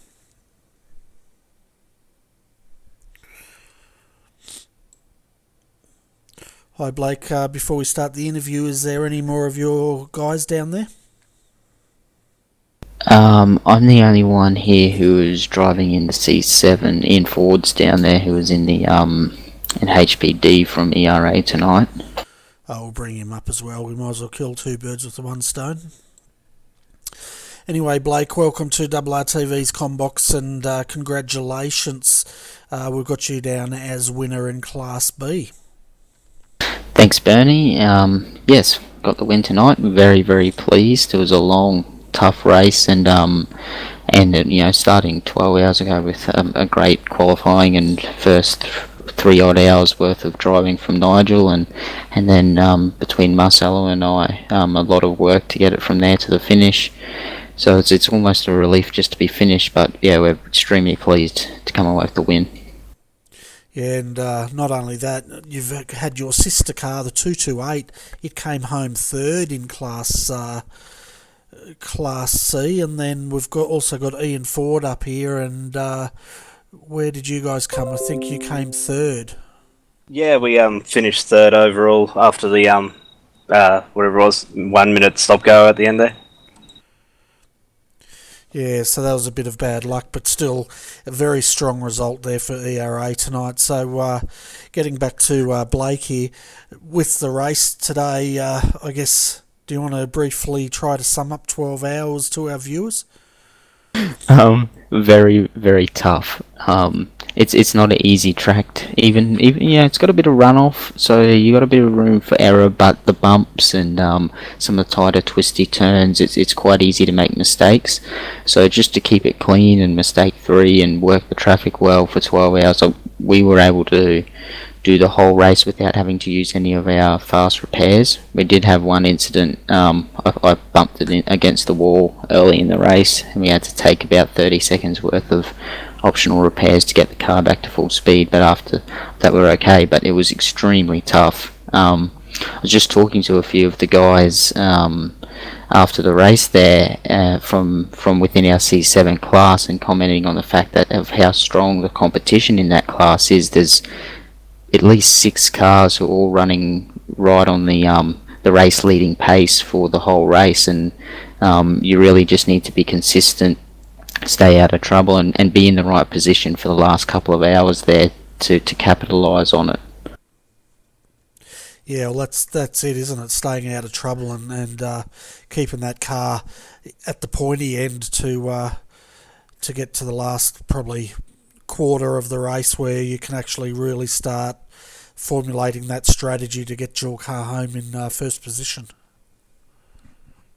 So I tell you what, we a little bit nervous at the end there when that final safety car came out, because we were sitting pretty with about an hour to go, and made our last pit stop with 45 to run, and we're just, you know, we had a good lead and we're looking to cruise home, and that last safety car bunched the field up, and it brought the number 200 car within striking distance. We still had a bit of a buffer with the traffic between us, but it was enough to have us looking in the mirrors, and you know, those guys had really good pace all day, so it definitely made the end of the race very interesting, because we had to really push, particularly in the opening of that last run, to stay ahead of the traffic and make sure that the HPDs only came through a couple at a time, and you were able to work with them to not lose too much time. So it really made for an interesting end of the race there. Yeah, it certainly would, and it certainly did, I should say. Also, how tempting was it to duck in and put a new set of boots on that car with 12 minutes to go? I guess you'd only do that if the 200 was going to pit. Yeah, you have to be sure that everyone else was pitting, but with the field that large and the mixture of cars out there, you're gonna get stuck in traffic. So it's just not going to be worth it with that short to go in the race. And the other thing is, the cold tyres were extremely treacherous on the C7s today. You were looking at losing at least 2 seconds on your out lap because of the cold tyres. So there was that to be considered as well. Yeah, we actually saw a couple of C7s come to grief on cold tyres. You know, nothing nasty. They just sort of spun the car down the road and gathered it up again. But, yeah, once again, Blake, well done. And I'm going to hand you guys over to Adrian Jarvis because would you believe I've actually got hay fever and I've just got to step away from the console for a minute. Okay, thanks, Benny. Yeah, well done, Coppo. You did a great job there with the guys. You had your teammates there in 228 and 223, the boys down there. They've had their issues tonight and managed to bring that car home in a good, solid position. But Ian, we'll get back to you. You finished third on the podium. Just that little incident there, which is probably something that you guys are going to discuss after the race and see what sort of course of action you're going to take. But obviously, you're not going to get your second place back from that. No, certainly not. We'll just chill out and stick with the third place. It's a good result, but more or less we're going to try and work with the stewards a bit and try and figure out why we got about 4 minutes of penalties throughout the race for no real explanation. We haven't really got an explanation so far, so we'll just keep on plodding along. We did extremely well considering that this morning we only had 2 drivers that could actually drive the car, so it's actually a good achievement to finish the 12 hours. Yeah, it's not an easy task, but I think today, everyone up and down the pit lane up here in the comms booth, and definitely, I suppose, a few of the viewers as well coming into Sebring. We know Sebring's not the nicest of the tracks because of the bumps, and it's hard to get a handle on with the car. But with the lack of safety cars today, it was just phenomenal. I think 4 all up over 12 hours, so not many safety cars today. No, certainly not. It was like an extremely long sprint race for the first 4 hours until that first safety car pulled up, and then it gave us all a chance to really settle down and recheck ourselves, and then it was back into sprint mode basically. Like some of the restarts were absolutely chaos, and it's an achievement in itself to survive some of those restarts, especially with all the cars and classes mixed up together. But it's just a good thing that our team pulled together, and myself, Smitty, Sean Evans, even though he couldn't drive, he was there keeping me awake because I've only had a few hours sleep. But we also had Riley Preston in the car, so it's quite an accomplishment to have everyone wake up and come join in and pick up the slack, especially since we went one man down early in the week. Yeah, well, RA's quite a big team and still getting bigger, and definitely got a pro team in the Blank Pain series, which is really good for you guys, and something that you're looking forward to as a team. So definitely getting big on that sort of scale in team environment here in Australia. So all the help that you can get is usually pretty good in doing these sort of series and leagues. Yeah, for sure. Like we've got the 3 C7s, so most of our spare drivers are split between those pretty well, and they are extremely competitive. As we saw today, there was probably only about a 40-second split between first and fifth in the class, in the C7 class for most of the day. So it's good to run with some of the guys that you don't usually run with, and you learn a bit more about driving and everything else. So it's really good to just come home and we can all just have a nice relaxing night and see what tomorrow brings. Yeah, well, got a few more races coming along. I think your boys are also in the SEK, which is next week, and there's a few more coming up. But look, before we let you go, we've got a couple of more interviews to go, and we keep going. It's nearly 10 o'clock. We've got to go to bed too. Some of us got to work, but not me. I've got the day off tomorrow, lucky me. But before we let you go, who's got the duties of shouting out to the sponsors? Yeah, I'll give them a shout out because I can remember most of them. Definitely GTI, they've come aboard and helped us out with our G27 pedals. It's definitely made wonders for most of our team. I think everyone in the 228 C7 runs GTI springs in their wheels, so I run them in my pedals as well. And there we go, class winner. MPMS racing simulators, they've definitely come aboard, and they should be helping us move forward, and we'll be helping them move forward in different areas. So that'll be quite an awesome thing to see. Maverick Welding for sponsoring the cars, making them pretty in yellow and replacing the panels that we seem to beat off them every now and then. And Knight Rider Designs for making our cars look fantastic. Awesome. Well, thanks for popping in, guys, and we'll catch up with you whenever we do in the next couple of rounds, whatever that may be. Thank you. Cheers, Hope Bernie. you feel better, well, Bernie. Yeah.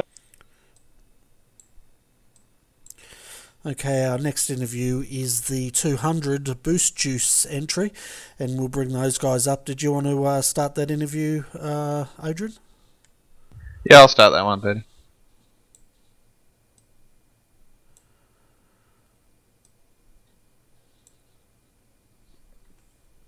Hey guys, congratulations on the podium, second in class, so well done on that. Awesome effort. Yeah, thanks guys. It was a great day's racing.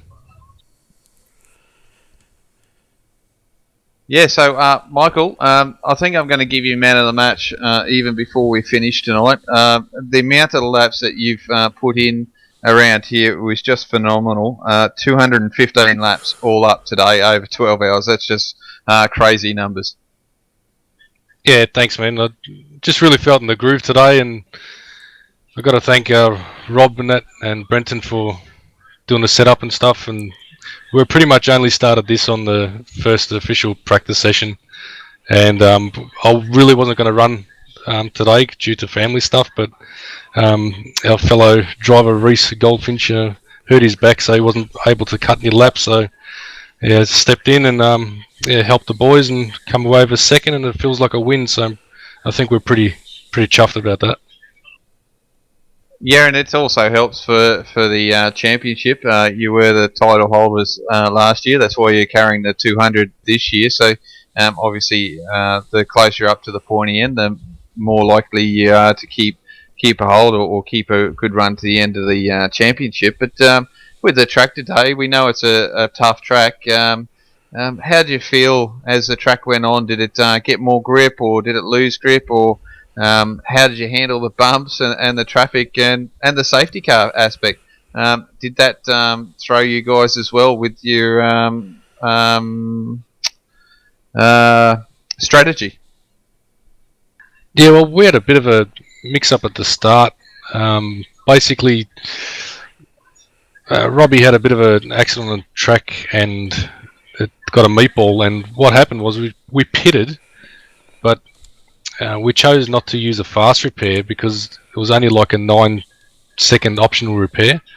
But what it actually done, we lost 2 minutes because it actually replaced the front clip, the front nose, and we actually didn't realise that it was going to do that. We thought it would just do the 9 seconds optional and then would be ready to go. So yeah, we lost 2 minutes in the pits there, which we probably should have used a fast repair, and probably the things would have been a little bit different. It probably could have been a number one.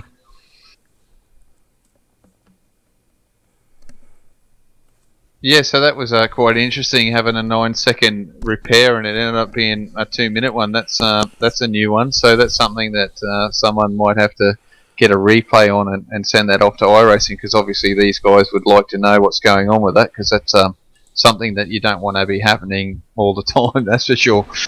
No, definitely not. That definitely was a weird one. I mean, Robbie was in the car at the time and it just wouldn't let him go out of the pits even after the 9 seconds was gone. But we fought back and everyone put in a great job, and it's pretty good. Yeah, so Brenton, how was the car for you over the race? You know, a big one, and for Michael to 215 laps. What do you say about that sort of effort? Yeah, I'll say that I'm glad that it was him and not me, that's for sure. I was buggered after my two fuel runs, so I'm not sure how he managed to do that sort of thing. I'd be able to lift my arms after that. But yeah, the car was really good, you know. Like Michael said, we didn't put in a hell of a lot of time into getting everything organised for the race. It's kind of a last minute sort of thing. Jumped pre-practice one and got started on the setup. But The guys did a good job. It was a really good car to drive. It was pretty quick and fairly easy to drive, which is good. And it obviously showed the pace throughout the race. And Rob, when you come into that pit stop and you're thinking, yeah, this is all good, and you end up getting stuck there for 2.5 minutes, I suppose that really sort of put you down and wondered how you could get through the rest of the race, trying to make that gain back up. Yeah, well, that was a really hard one there because I wasn't out for very long at all, and Michael went out and did his first couple of stints and put us in a really good position. I think we were in the lead at the time, and he got caught up there with a bit of an incident, nothing major. It was only a 9-second optional repair, but all of a sudden we're sitting there in the pit, obviously just wanted to take those 9 seconds, and the counter's gone up to like 2 minutes and 40 seconds in total, including the pit stop. So, a bit of a head scratcher at the time. Probably to put it politely, it was a little bit driving us nuts a little bit trying to work out what was going on there, but one of the boys popped up and just explained that if the nose needs to be replaced, it's going to cost that 2 minutes, but there was just nothing there to tell you that, so you just wasn't 100% on what's going on. But short of that, the car was great. We're lucky enough to get a reasonable setup behind us, and the few days practice there, and the guys did a fantastic job. It was a really enjoyable race. And a couple of things to note with the cars coming out of the pits after your pit stop, without those tyre warmers on, the cold tyres. Yeah, it's a bit messy getting out there. I think Brent and myself almost put it in the wall each time we went out of the pit there the first time we jumped in the car. But short of that, really good race. The whole safety car aspect, this time around, fantastic. You could really base strategy around what was going on. Still a couple of things that you're still learning about the series and that, but a definite improvement. But short of that, no, a really good race. Really enjoyed it. Michael, fantastic. Put in 215 laps in total, which is just ridiculous. The guy's a machine. Did a fantastic job. I don't think we'd definitely be in the position we are in. Finishing in second if it wasn't for him. He's just pumping out fantastic times, consistent, and a lot of them. So, no, a real treat to be a part of. Yeah, no, I'll just run through some numbers quickly, and then I'll hand over to Bernie just to see if he's got some questions. Like I said, Michael did 215. The closest was David Oliver in the 130 car, and he did 194. And then you had two guys that did 180 laps. That was Justin Rougier and Tim Ballinger in C class, and also Matthew as well in the 351 who did 170. So there was a couple of guys out there doing laps, but 215, that's a phenomenal effort. So well done once again, Michael, to doing that, and for the whole team. You guys get it in second through the adversity of today. Getting that penalty without realising, and then obviously I think you probably had another pit lane penalty there as well early on. I think that you've got as well. So to get through and finish home second in a race that was hardly any safety cars was quite an achievement over 12 hours. Yeah, you're right. I don't think we got a pit lane penalty this time, which is probably the first time in a while, so that's good. But it all went to plan today, apart from that little hiccup in the pits, and the guys done a great job, and just pretty proud of the team, so that's good. Fantastic. Well, once again, congratulations, guys. I don't know how you do it, Michael. I was getting exhausted just watching you complete all those laps, but obviously you had your Boost Juice drinks before you jumped into that car today. No, there's nothing at home here, but you just get into the groove and you settle into a rhythm, and I really like this endurance stuff and knocking out consistent times. I mean, that's what I aim for all the time, is just to be consistent, and I think we achieved that today, the three of us, and came away with second. Like I said, it feels like a win, so pretty happy. It was a fantastic drive, and it was great to see you guys up there and competing so hard for that top position and coming home in second. But before we let you go, the only question I've got is, do you want to give a shout out to all your sponsors there that have backed you today? Yeah, definitely, Bernie. Thanks to Boost Juice, the Speedway Shop, CSR Fabrications, Eaton and Newlon. That's about it. Fantastic. And what's the light up Balgoa about on the side of your car? It's a lighting company that Todd works for, Todd Parks. Okay, fantastic. Alright guys, well thanks for popping in. Congratulations once again on second and up day, and it was a fantastic race, big effort there by all three of you guys, and well deserved. And a big effort to you guys too. Thanks for doing the broadcasting and all that sort of stuff, and to all the admins of the series. It was a great day's racing. Yeah, I reckon the admin put in a lot more hours than what we did, but yeah, no, it was good to be part of this in all seriousness, so that was fun. Alright guys, I'll better say good night to you because we got to go to bed soon. Same here. Cheers, thanks mate. Thanks guys. Thanks, fellas.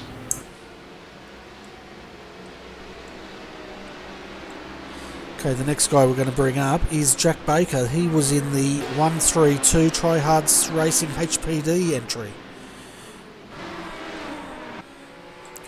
Hi Jack, welcome to the Combox, and tell the viewers a bit about how your race went today.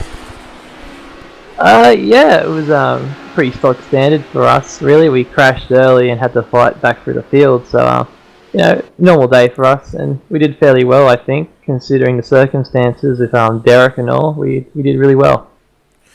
Yeah, our condolences go out to him and his family, and yeah, it was a big effort by everyone. And I guess now you've run in 12 hours at Sebring, and what's that feel like? It feels. I'm pretty tired because we had to pretty much split it between two drivers majority of the time. It was me and Alfred Shepherd, and Wayne Jaffa from HPD1 also jumped in for a stint just to make sure we could fill the quota. So we did a lot of laps. I think Alfred did 180 and I did 221 laps today. Wow, that's a lot of laps. So was there any big dramas with your entry today? You were alluding to a few things earlier that you had sort of overcome with the car, or was there any sort of incidents you're involved in? Early on we got into a bit of a problem with the DP, and I had to use a fast repair to get the car fixed, but that cost us time. But after that it was just you know, sometimes we get a penalty like a minute stop go, or you know, just little like hindrances like that. But I'm quite pleased how we came back today. Ninth is pretty good, and yeah, I'm quite impressed with the whole team. Tryhards did very well today. All the cars finished. Wayne and HPD1 and Craig and that, they all, you know, did very, very well, and all the GT3s did well, and the DPs did very well as well. So yeah, very good day for the team, and I'm sure Alan and that is very proud. Yeah, and the cars look fantastic as well. But the final question I've got for you before we hand over to Adrian is, we saw all your cars lined up there for the nice photo opportunity there, and they looked spectacular. But then what happened? What was all this? Did you decide you just all wanted to destroy your cars or something? Well, I was going to do a sick burnout, but I still had TC on, so that didn't happen, and we just all had a nice loop-de-loop, you know, burnout contest in honour of Derek's wife. So, you know, special occasion, not special occasion, you know, tragic occasion, but you know, it's fitting, and the cars look beautiful out there today, and it was a, you know, it's a very sad time, but you know, I think we did very well today racing for Tryhards. Yeah, definitely did at that, and I'll hand you over to Adrian and see if he's got any more questions for you, Jack, but thanks for popping in to have a chat with us. Yeah, it's okay, Bernie. Yeah, not too many questions here, Jack. Just commiserations to Derek there for us. You know, we did cover it off obviously through the broadcast as well, but look, a tragic event there for Derek and the whole Tryhard gang. Being a close team, you feel that together. Even if you're not close as a team, like even if you live hundreds of miles away, you know that you're all close, and you feel it through the team. So bit of a sad situation there, but our commiserations to Derek, and you know, the cars looked really great out there, and I'm sure you did Derek's wife proud, and you know, upwards and onwards, and looking forward to the next race, next round for AEC. Yeah, I'm looking forward to Monza. Is it the next round? That should be an interesting round for all the classes. It'll be very close, very tight, and very good racing. But yeah, it's good talking to you, Adrian and Bernie. Yeah, fantastic. But before we let you go, Jack, any sponsors you'd like to give a shout out to? Oh yeah, a shout out to Tryhards. Alan puts in so much work. But we actually, the team formed up and chucked in a bit of money for him to go and have a drive in a V8 Ute down at Mala in a couple of weeks' time. So he does a lot of work, and it's good to see him get commemorated for it. A shout out to the Great White sponsor, and I think that's pretty much it in terms of sponsors. I'm not too sure though. You had to chase up with Alan, but it was a good day for the team, and I can't wait till Monza. The team can't wait till Monza. Yeah, nice 4-hour sprint race around Monza. I'm sure a lot of people are looking forward to that. But anyway, Jack, it's 10 o'clock and it's past my bedtime, so we'll wish you good night and look forward to catching up with you guys at Monza. Thanks, Bernie. I'll catch you around, mate.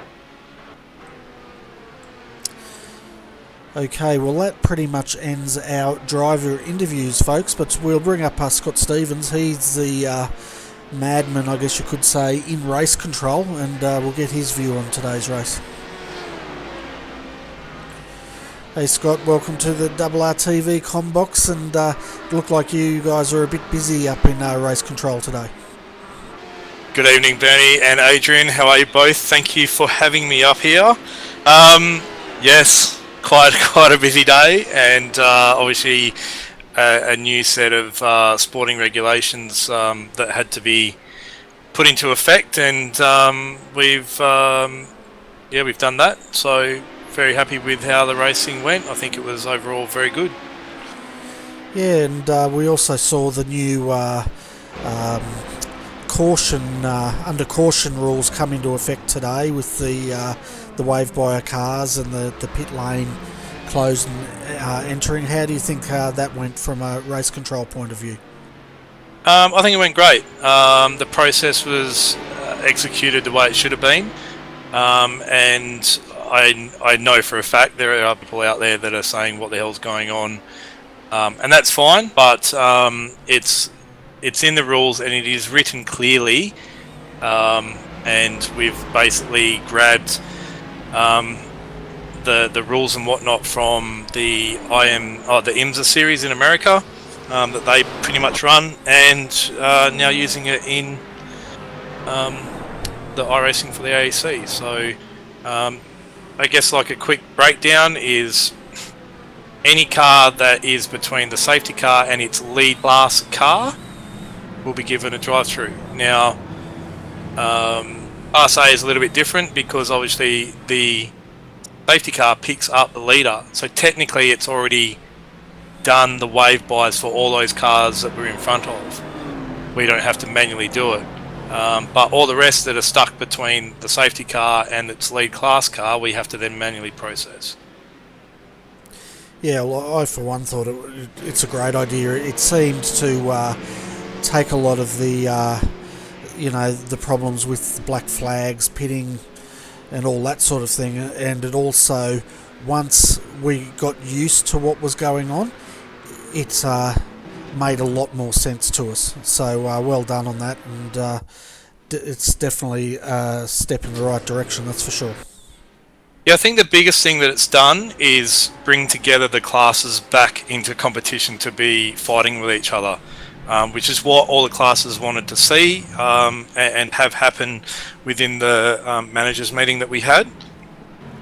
And along with that were harsher penalties and being handed out properly. So we've moved into that structure, and while I don't want to touch on too much with people's unhappiness, but people have to realise, or I shouldn't say people, drivers need to realise that you can't look at incidents from a driver's point of view. You have to look at it from a race management and control or director's point of view and deal with the information that is in front of you. So that's what we do. A few guys actually came up and had a look at what we do, and I think we had I'm pretty sure we had one was like pretty scared and quickly left. So, but I think it gave them a pretty big insight into what it is like and a greater respect for what we do in the race control. So I've said it before, so I'll say it again.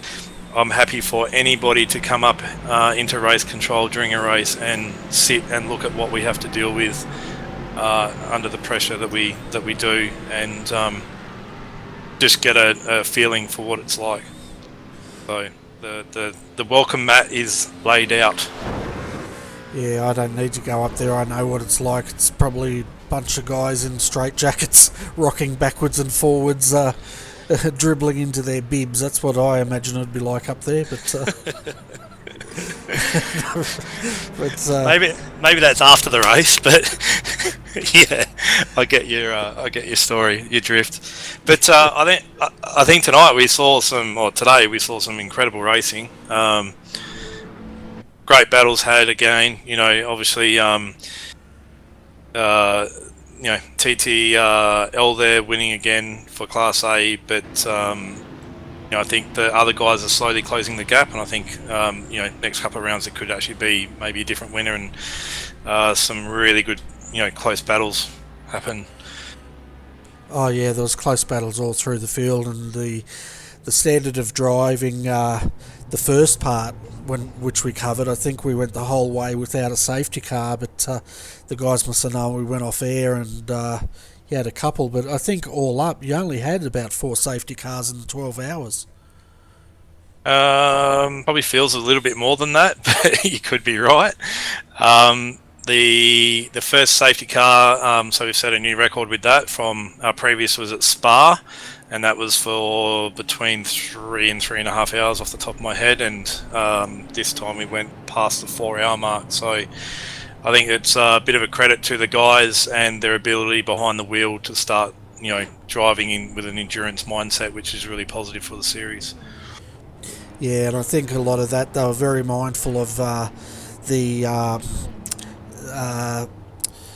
fast repairs, only having 2 fast repairs. That really played on the team's minds a lot, and I think that limiting that was definitely making the guys respect well, not making them, but they were very mindful of the fact that they couldn't just sort of throw their cars into corners and that sort of thing. So that was another good innovation. Yeah, I was speaking to one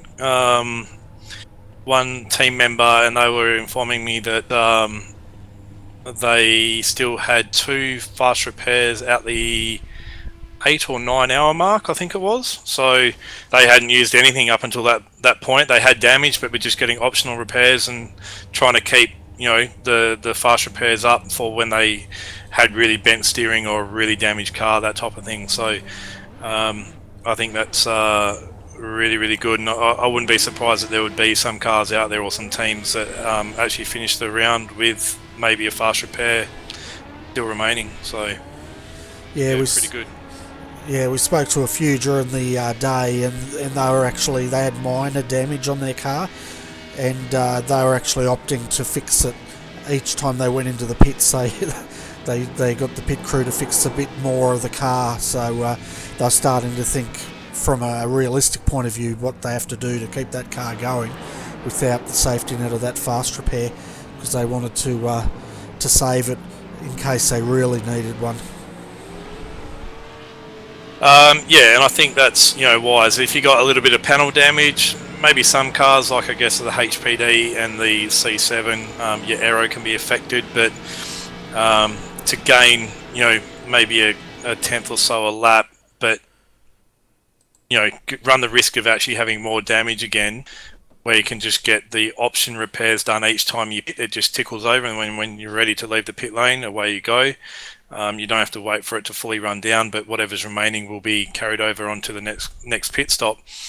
So yeah, I think that side of it is guys again starting to think a little bit more and use strategy, and I guess especially now with the new safety car regulations and having the closed pit lane, it's making guys really think more about what strategy they're going to run and when they're going to get things done. Yeah, that's exactly right. And, we were saying earlier that we're all about simulating real world, and by you guys adopting the IMSA rules and for the safety cars and the fast repairs, I think it's definitely going in the realistic direction, which is fantastic. You also were very busy up there today. 92, it's around about 92 different incidents you guys were reviewing, and that includes post-race incidents as well. No, 92, 96, 80, 87 or something like that. There's about 87, 88 in race mode that we have to look at. There's a few post-race, and I'd imagine that there's probably going to be some come within the next 48 hours as well, which is fine. But 241 messages we received in the protest through to the AEC message service. So we were pretty busy. I think there was one stage there that it was just, you got one set of or one lot of penalties done, and then you were like, okay, cool, it's settled down. Then boom, next thing it would be protest come through, or you'd see something out on track, or the safety car was needed type thing. So yeah, it's pretty intense today, I got to admit, but look, I guess we wouldn't do it if we didn't like it, and we put on this series and hope that all the teams and drivers in the Australian and New Zealand community, and those even internationally that come and race for certain teams and stuff, really enjoy that. Yeah, I'm sure they all do. And how many people are in race control today? So full time we had myself, Heath and Brock, and I must throw a big thank you out to those guys for basically giving up their personal time and coming to help with this without being asked or anything. So thank you to those guys. And we had TJ Brown and Eric from Swift Racing come up as well, and these guys have kind of put their hand up a little bit to come and help, but also learn, and maybe down the track move into not a more full-time role, but do some more race control duties and stuff. So they've had a bit of a vision of what we do and what we see and how we go about making decisions, and that type of thing. And feedback from them is, it's a bit of an eye-opener, but yeah, a bit of a different respect of, what we actually have to do now and how we go about doing it.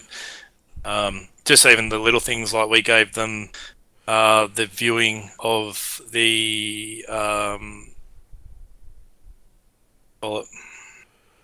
penalties log that you and Adrian get to see, so they were able to see what we were doing in there. So yeah, it was a bit of an eye opener, but they came up and helped. Heath and Brock are the ones that probably need a big shout out for their time and effort. Yeah, fantastic. And we had the guys from Swift Racing up earlier having a chat to them as well. And it was great to see those guys out there having a good race today. But I'll just see if Adrian's got any other questions for you, mate. And then I think we're going to call it an evening. No worries.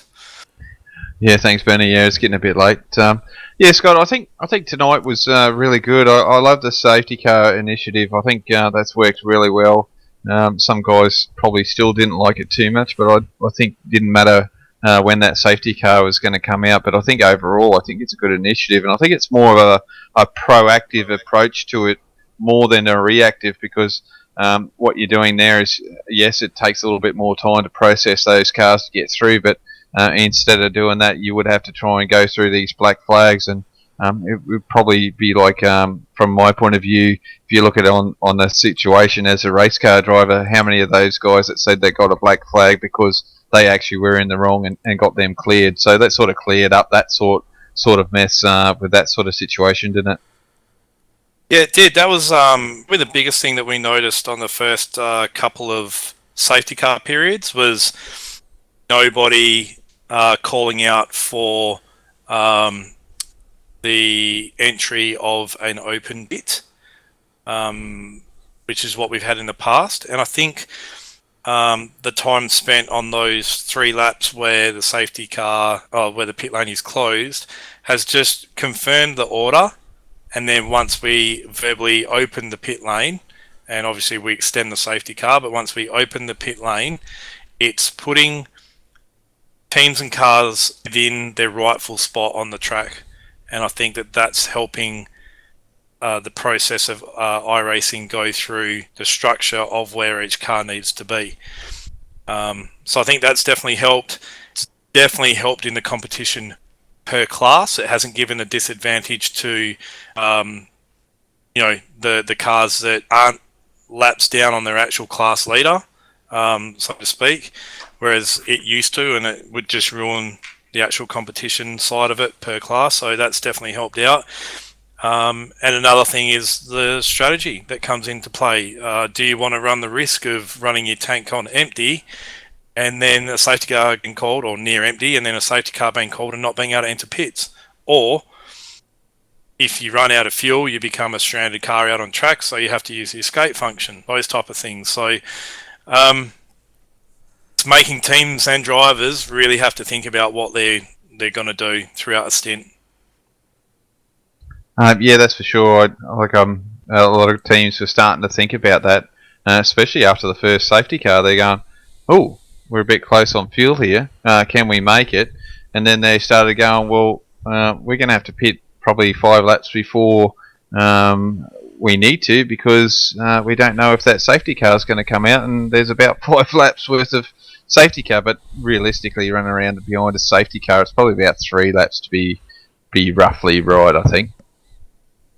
Yeah, I think because your fuel burn drops off behind the safety car. So, with that in mind, are you not going to make it to the pit lane? It's a risk over reward situation. So, do you run it out to like a 2 lap remaining and then try and pit? It'd be a pretty big risk if the safety car came out and then you had to, like I said before, pull up on the side of the road and ask for an escape. We actually had a team contact us and say that they're about to run out of fuel, and we just told them, well, you run out of fuel, you've got to pull over and ask for an escape function back to the pit lane. If you enter a closed pit under power, then you're going to get penalised. So, and it worked. There was a few teams that actually ran that risk of pitting under the closed pit lane, and they got penalised for it. So what is the penalty for the guys pitting under a closed pit? Is that actually a 1 lap hold? Yeah, so what we've done is we've certain different things. So the safety car one, though, is if you enter the closed pit lane, once we go green, you'll get issued a drive-through penalty plus an additional 1 lap hold, which obviously occurs in the pit lane. So you have to sit there until that time has been served. So what the reason we did this is, you might not be able to remember, but remember when we first started and guys were coming in under a closed pit and they were actually getting a lap up on the opposition somehow. So we don't know how that happened or occurred, and it probably shouldn't, but it does. But now we've said, okay, this is a time period at which the pit lane is closed. Anybody coming in under their own power will get this penalty. Anybody that obviously then has the escape function back, there is circumstances around that as well. So it basically negates that advantage that you get if you enter the pit lane under the closed pit. So you basically don't get that extra lap on top of everybody else. That's great. I'm just checking up because I know as a viewer as well, putting my viewer hat on just to try and understand that, where I've got the ability to check your race rules, but just being a slacker and haven't read them.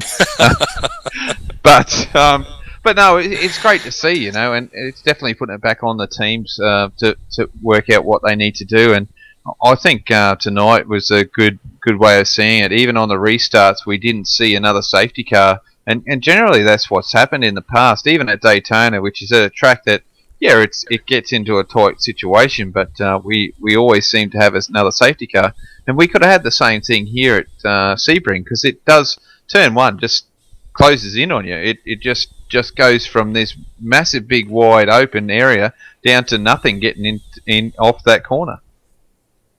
Yeah, I think different tracks and different length tracks are going to be different, and the way that they cars or teams handle safety car restarts.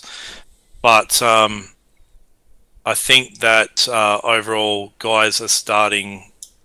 I guess it's going back to what we talked about before, but guys are starting to use their heads a little bit more and adapt their driving within the car to suit the cars that are around them as well.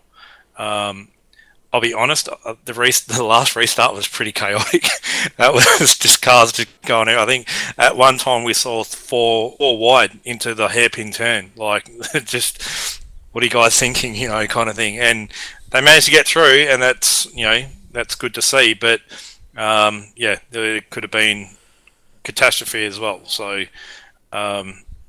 it's they, in the managers meeting, they asked for harder, stringent rules and them to be implemented, and I feel that that's what the admin team has now gone and done, and it's what the team managers and there was even some drivers there, and that's what they wanted, so that's what they've been given. Yeah, in all fairness, I think the last safety car, everyone was hungry to try and get positions in. It was only about 12 minutes to go, not even that. So that's a little bit different. The guys are racing for a win in their rightful area, and some of the guys were pushing a little bit too hard, and obviously they got penalised. But no, I think overall, I think it was great. Also put a bit of stir in there for you, so I've stirred up a bee's nest again, so that's my job done for the evening, which is something I'm sure the guys are going to discuss later on. That wouldn't happen to be with the quick repairs, would it, mate? You take your view from that as much as you like, but it could possibly be. But hey, look, I wouldn't be here if I couldn't shit stir now and again. And hey, look, it just makes your job a little bit interesting in between race weekends. Oh yeah, because I've got nothing better to do, mate. No, not at all. Running a series, racing now and again, and trying to deal with managers about quick repairs. You can't take them away from us. Hey, why have we got them? Yeah, so that's going to be interesting for Monza, mate. Yeah, look, Monza don't have any off the top of my head. 4 hours, no quick repairs. So a track that you can easily put a wheel on the dirt and end up heavily into some guardrails. So it's going to be interesting to see how the guys handle that. Have you got the chicanes on, so you actually got the proper Formula 1 track on? Yes. Woohoo, cool, going into turn 1, those boys are going to be spewing in the first turn. I guarantee it. Mr. Yeah, so Jarvis, you're getting carried away, mate. He loves it. Hey, look, excited already. Oh yeah, that's just going to throw a whole another bag of animals in there, and something that poor old Scott's going to have to deal with for sure. If he thought his workload was busy today after 12 hours, it's going to be phenomenal for just 4 hours. I think he's going to probably cop the same amount of reviews or all that sort of stuff in probably 4 hours at the same for 12-hour track. So he's got a lot of work to do coming up. That's all right. I'm willing to take anybody who wants to come up and help or have a assist, watch, look, see what we do. Anybody's welcome. How many weeks is it till the next round, Scott? Oh, Jeez, mate, we just finished that race. No, I'm just working out how many weeks Adrian's got to get all his placards and his posse together. We are looking at May 29th, so like over a month. Okay, end of May.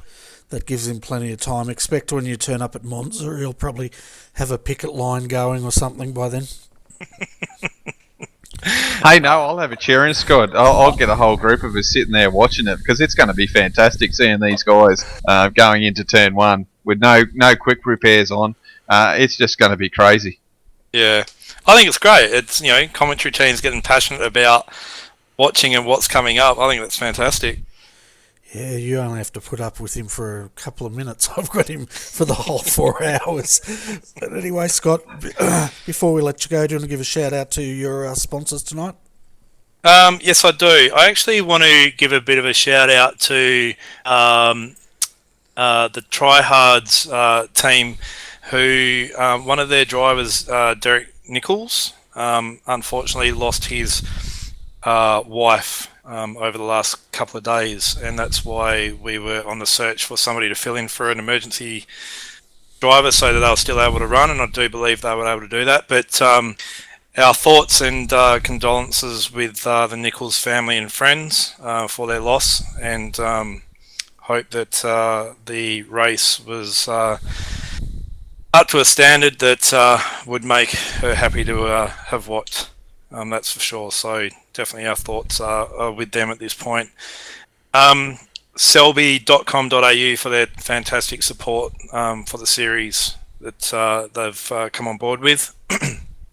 Definitely making our life a hell of a lot easier with putting up all the servers and that type of thing. So massive shout out to Sean and all the boys at selby.com.au, and of course you guys in the comms box, Adrian, Bernie, and the rest of the team with RRTV and any of the drivers and stuff that came up and had interviews and whatnot. And last but not least, Heath and Brock, thank you very much for your time today. All the drivers, all the rest of the guys at FSR.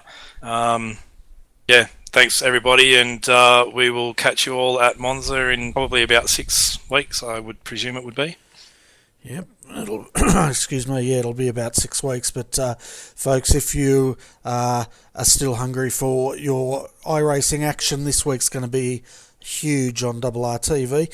Starting this Wednesday night, we've got the final round of the Australian Sports Car Pro-Am, and that's at Phillip Island. So if you like your GT3 and sports car action, there's sprint rounds, tune in. That'll be 1 hour of absolute excitement, and I'll leave Adrian out of that one. No. And Thursday night we've got the Formula Renault Australian Championship, and then Friday night we have the SDRT Endurance Series. That's the V8 Supercars, so if you like your V8 Supercars, tune in Friday night.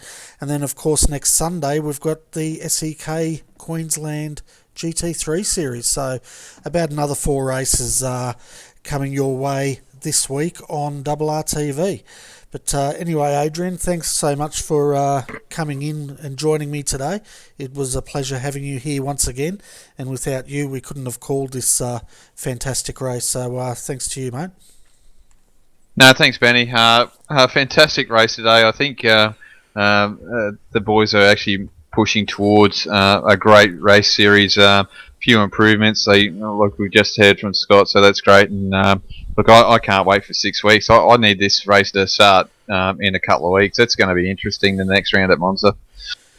Yeah, well, I'm going to put a homebrew on, I think, and I think me and you can, why don't we commentate around a barbecue with our beer, and we'll just, we'll do an Ocker commentary, hey? How's that sound? Oh, I think you and I should actually go, hey, look, someone else broadcast it. We'll jump in the car and we'll go for a spin. We're pretty slow, so we're not going to get caught up in everyone else's crap, and we'll probably end up winning. Oh, I'd love to do that, I tell you. I was so tempted. I was watching the Sebring 12 hour and I was thinking, geez, wouldn't that be great fun to be out and all that? But anyway, someone's got to broadcast it, and we're the bunnies at the moment, which I enjoy doing it. Don't get me wrong, folks. I do enjoy doing this, and I enjoy calling the race and sometimes driving, but more calling these days. But anyway, Adrian, thanks so much. I guess we might see you Wednesday night. Yeah, Wednesday night. I'll be joining you Wednesday night for that last round of that, so that's going to be interesting. And then Sunday, I reckon Scott should jump up and give you a hand on Friday night. I reckon that'd be interesting, him having a call of a race. Yeah, that's a good idea. I do need a co-host for Friday night, folks. It's a pretty big gig, though. It starts, I think we're starting at around about 8 or 9 o'clock, and it will run through well past midnight. We generally finished at about 1 in the morning, so it is a big gig. But if anyone out there wants to co-commentate, by all means, Friday night's the time, and I think Thursday night I've got Luke Hamilton joining me for the Formula Renault Australian Championship, so I look forward to that. But anyway, folks, thanks to everyone who tuned in today. I hope you've enjoyed the Australian Endurance Championship Sebring 12 hour, brought to you by selby.com.au, and thanks for spending the evening with us, and we look forward to catching up with you hopefully Wednesday night. So good night.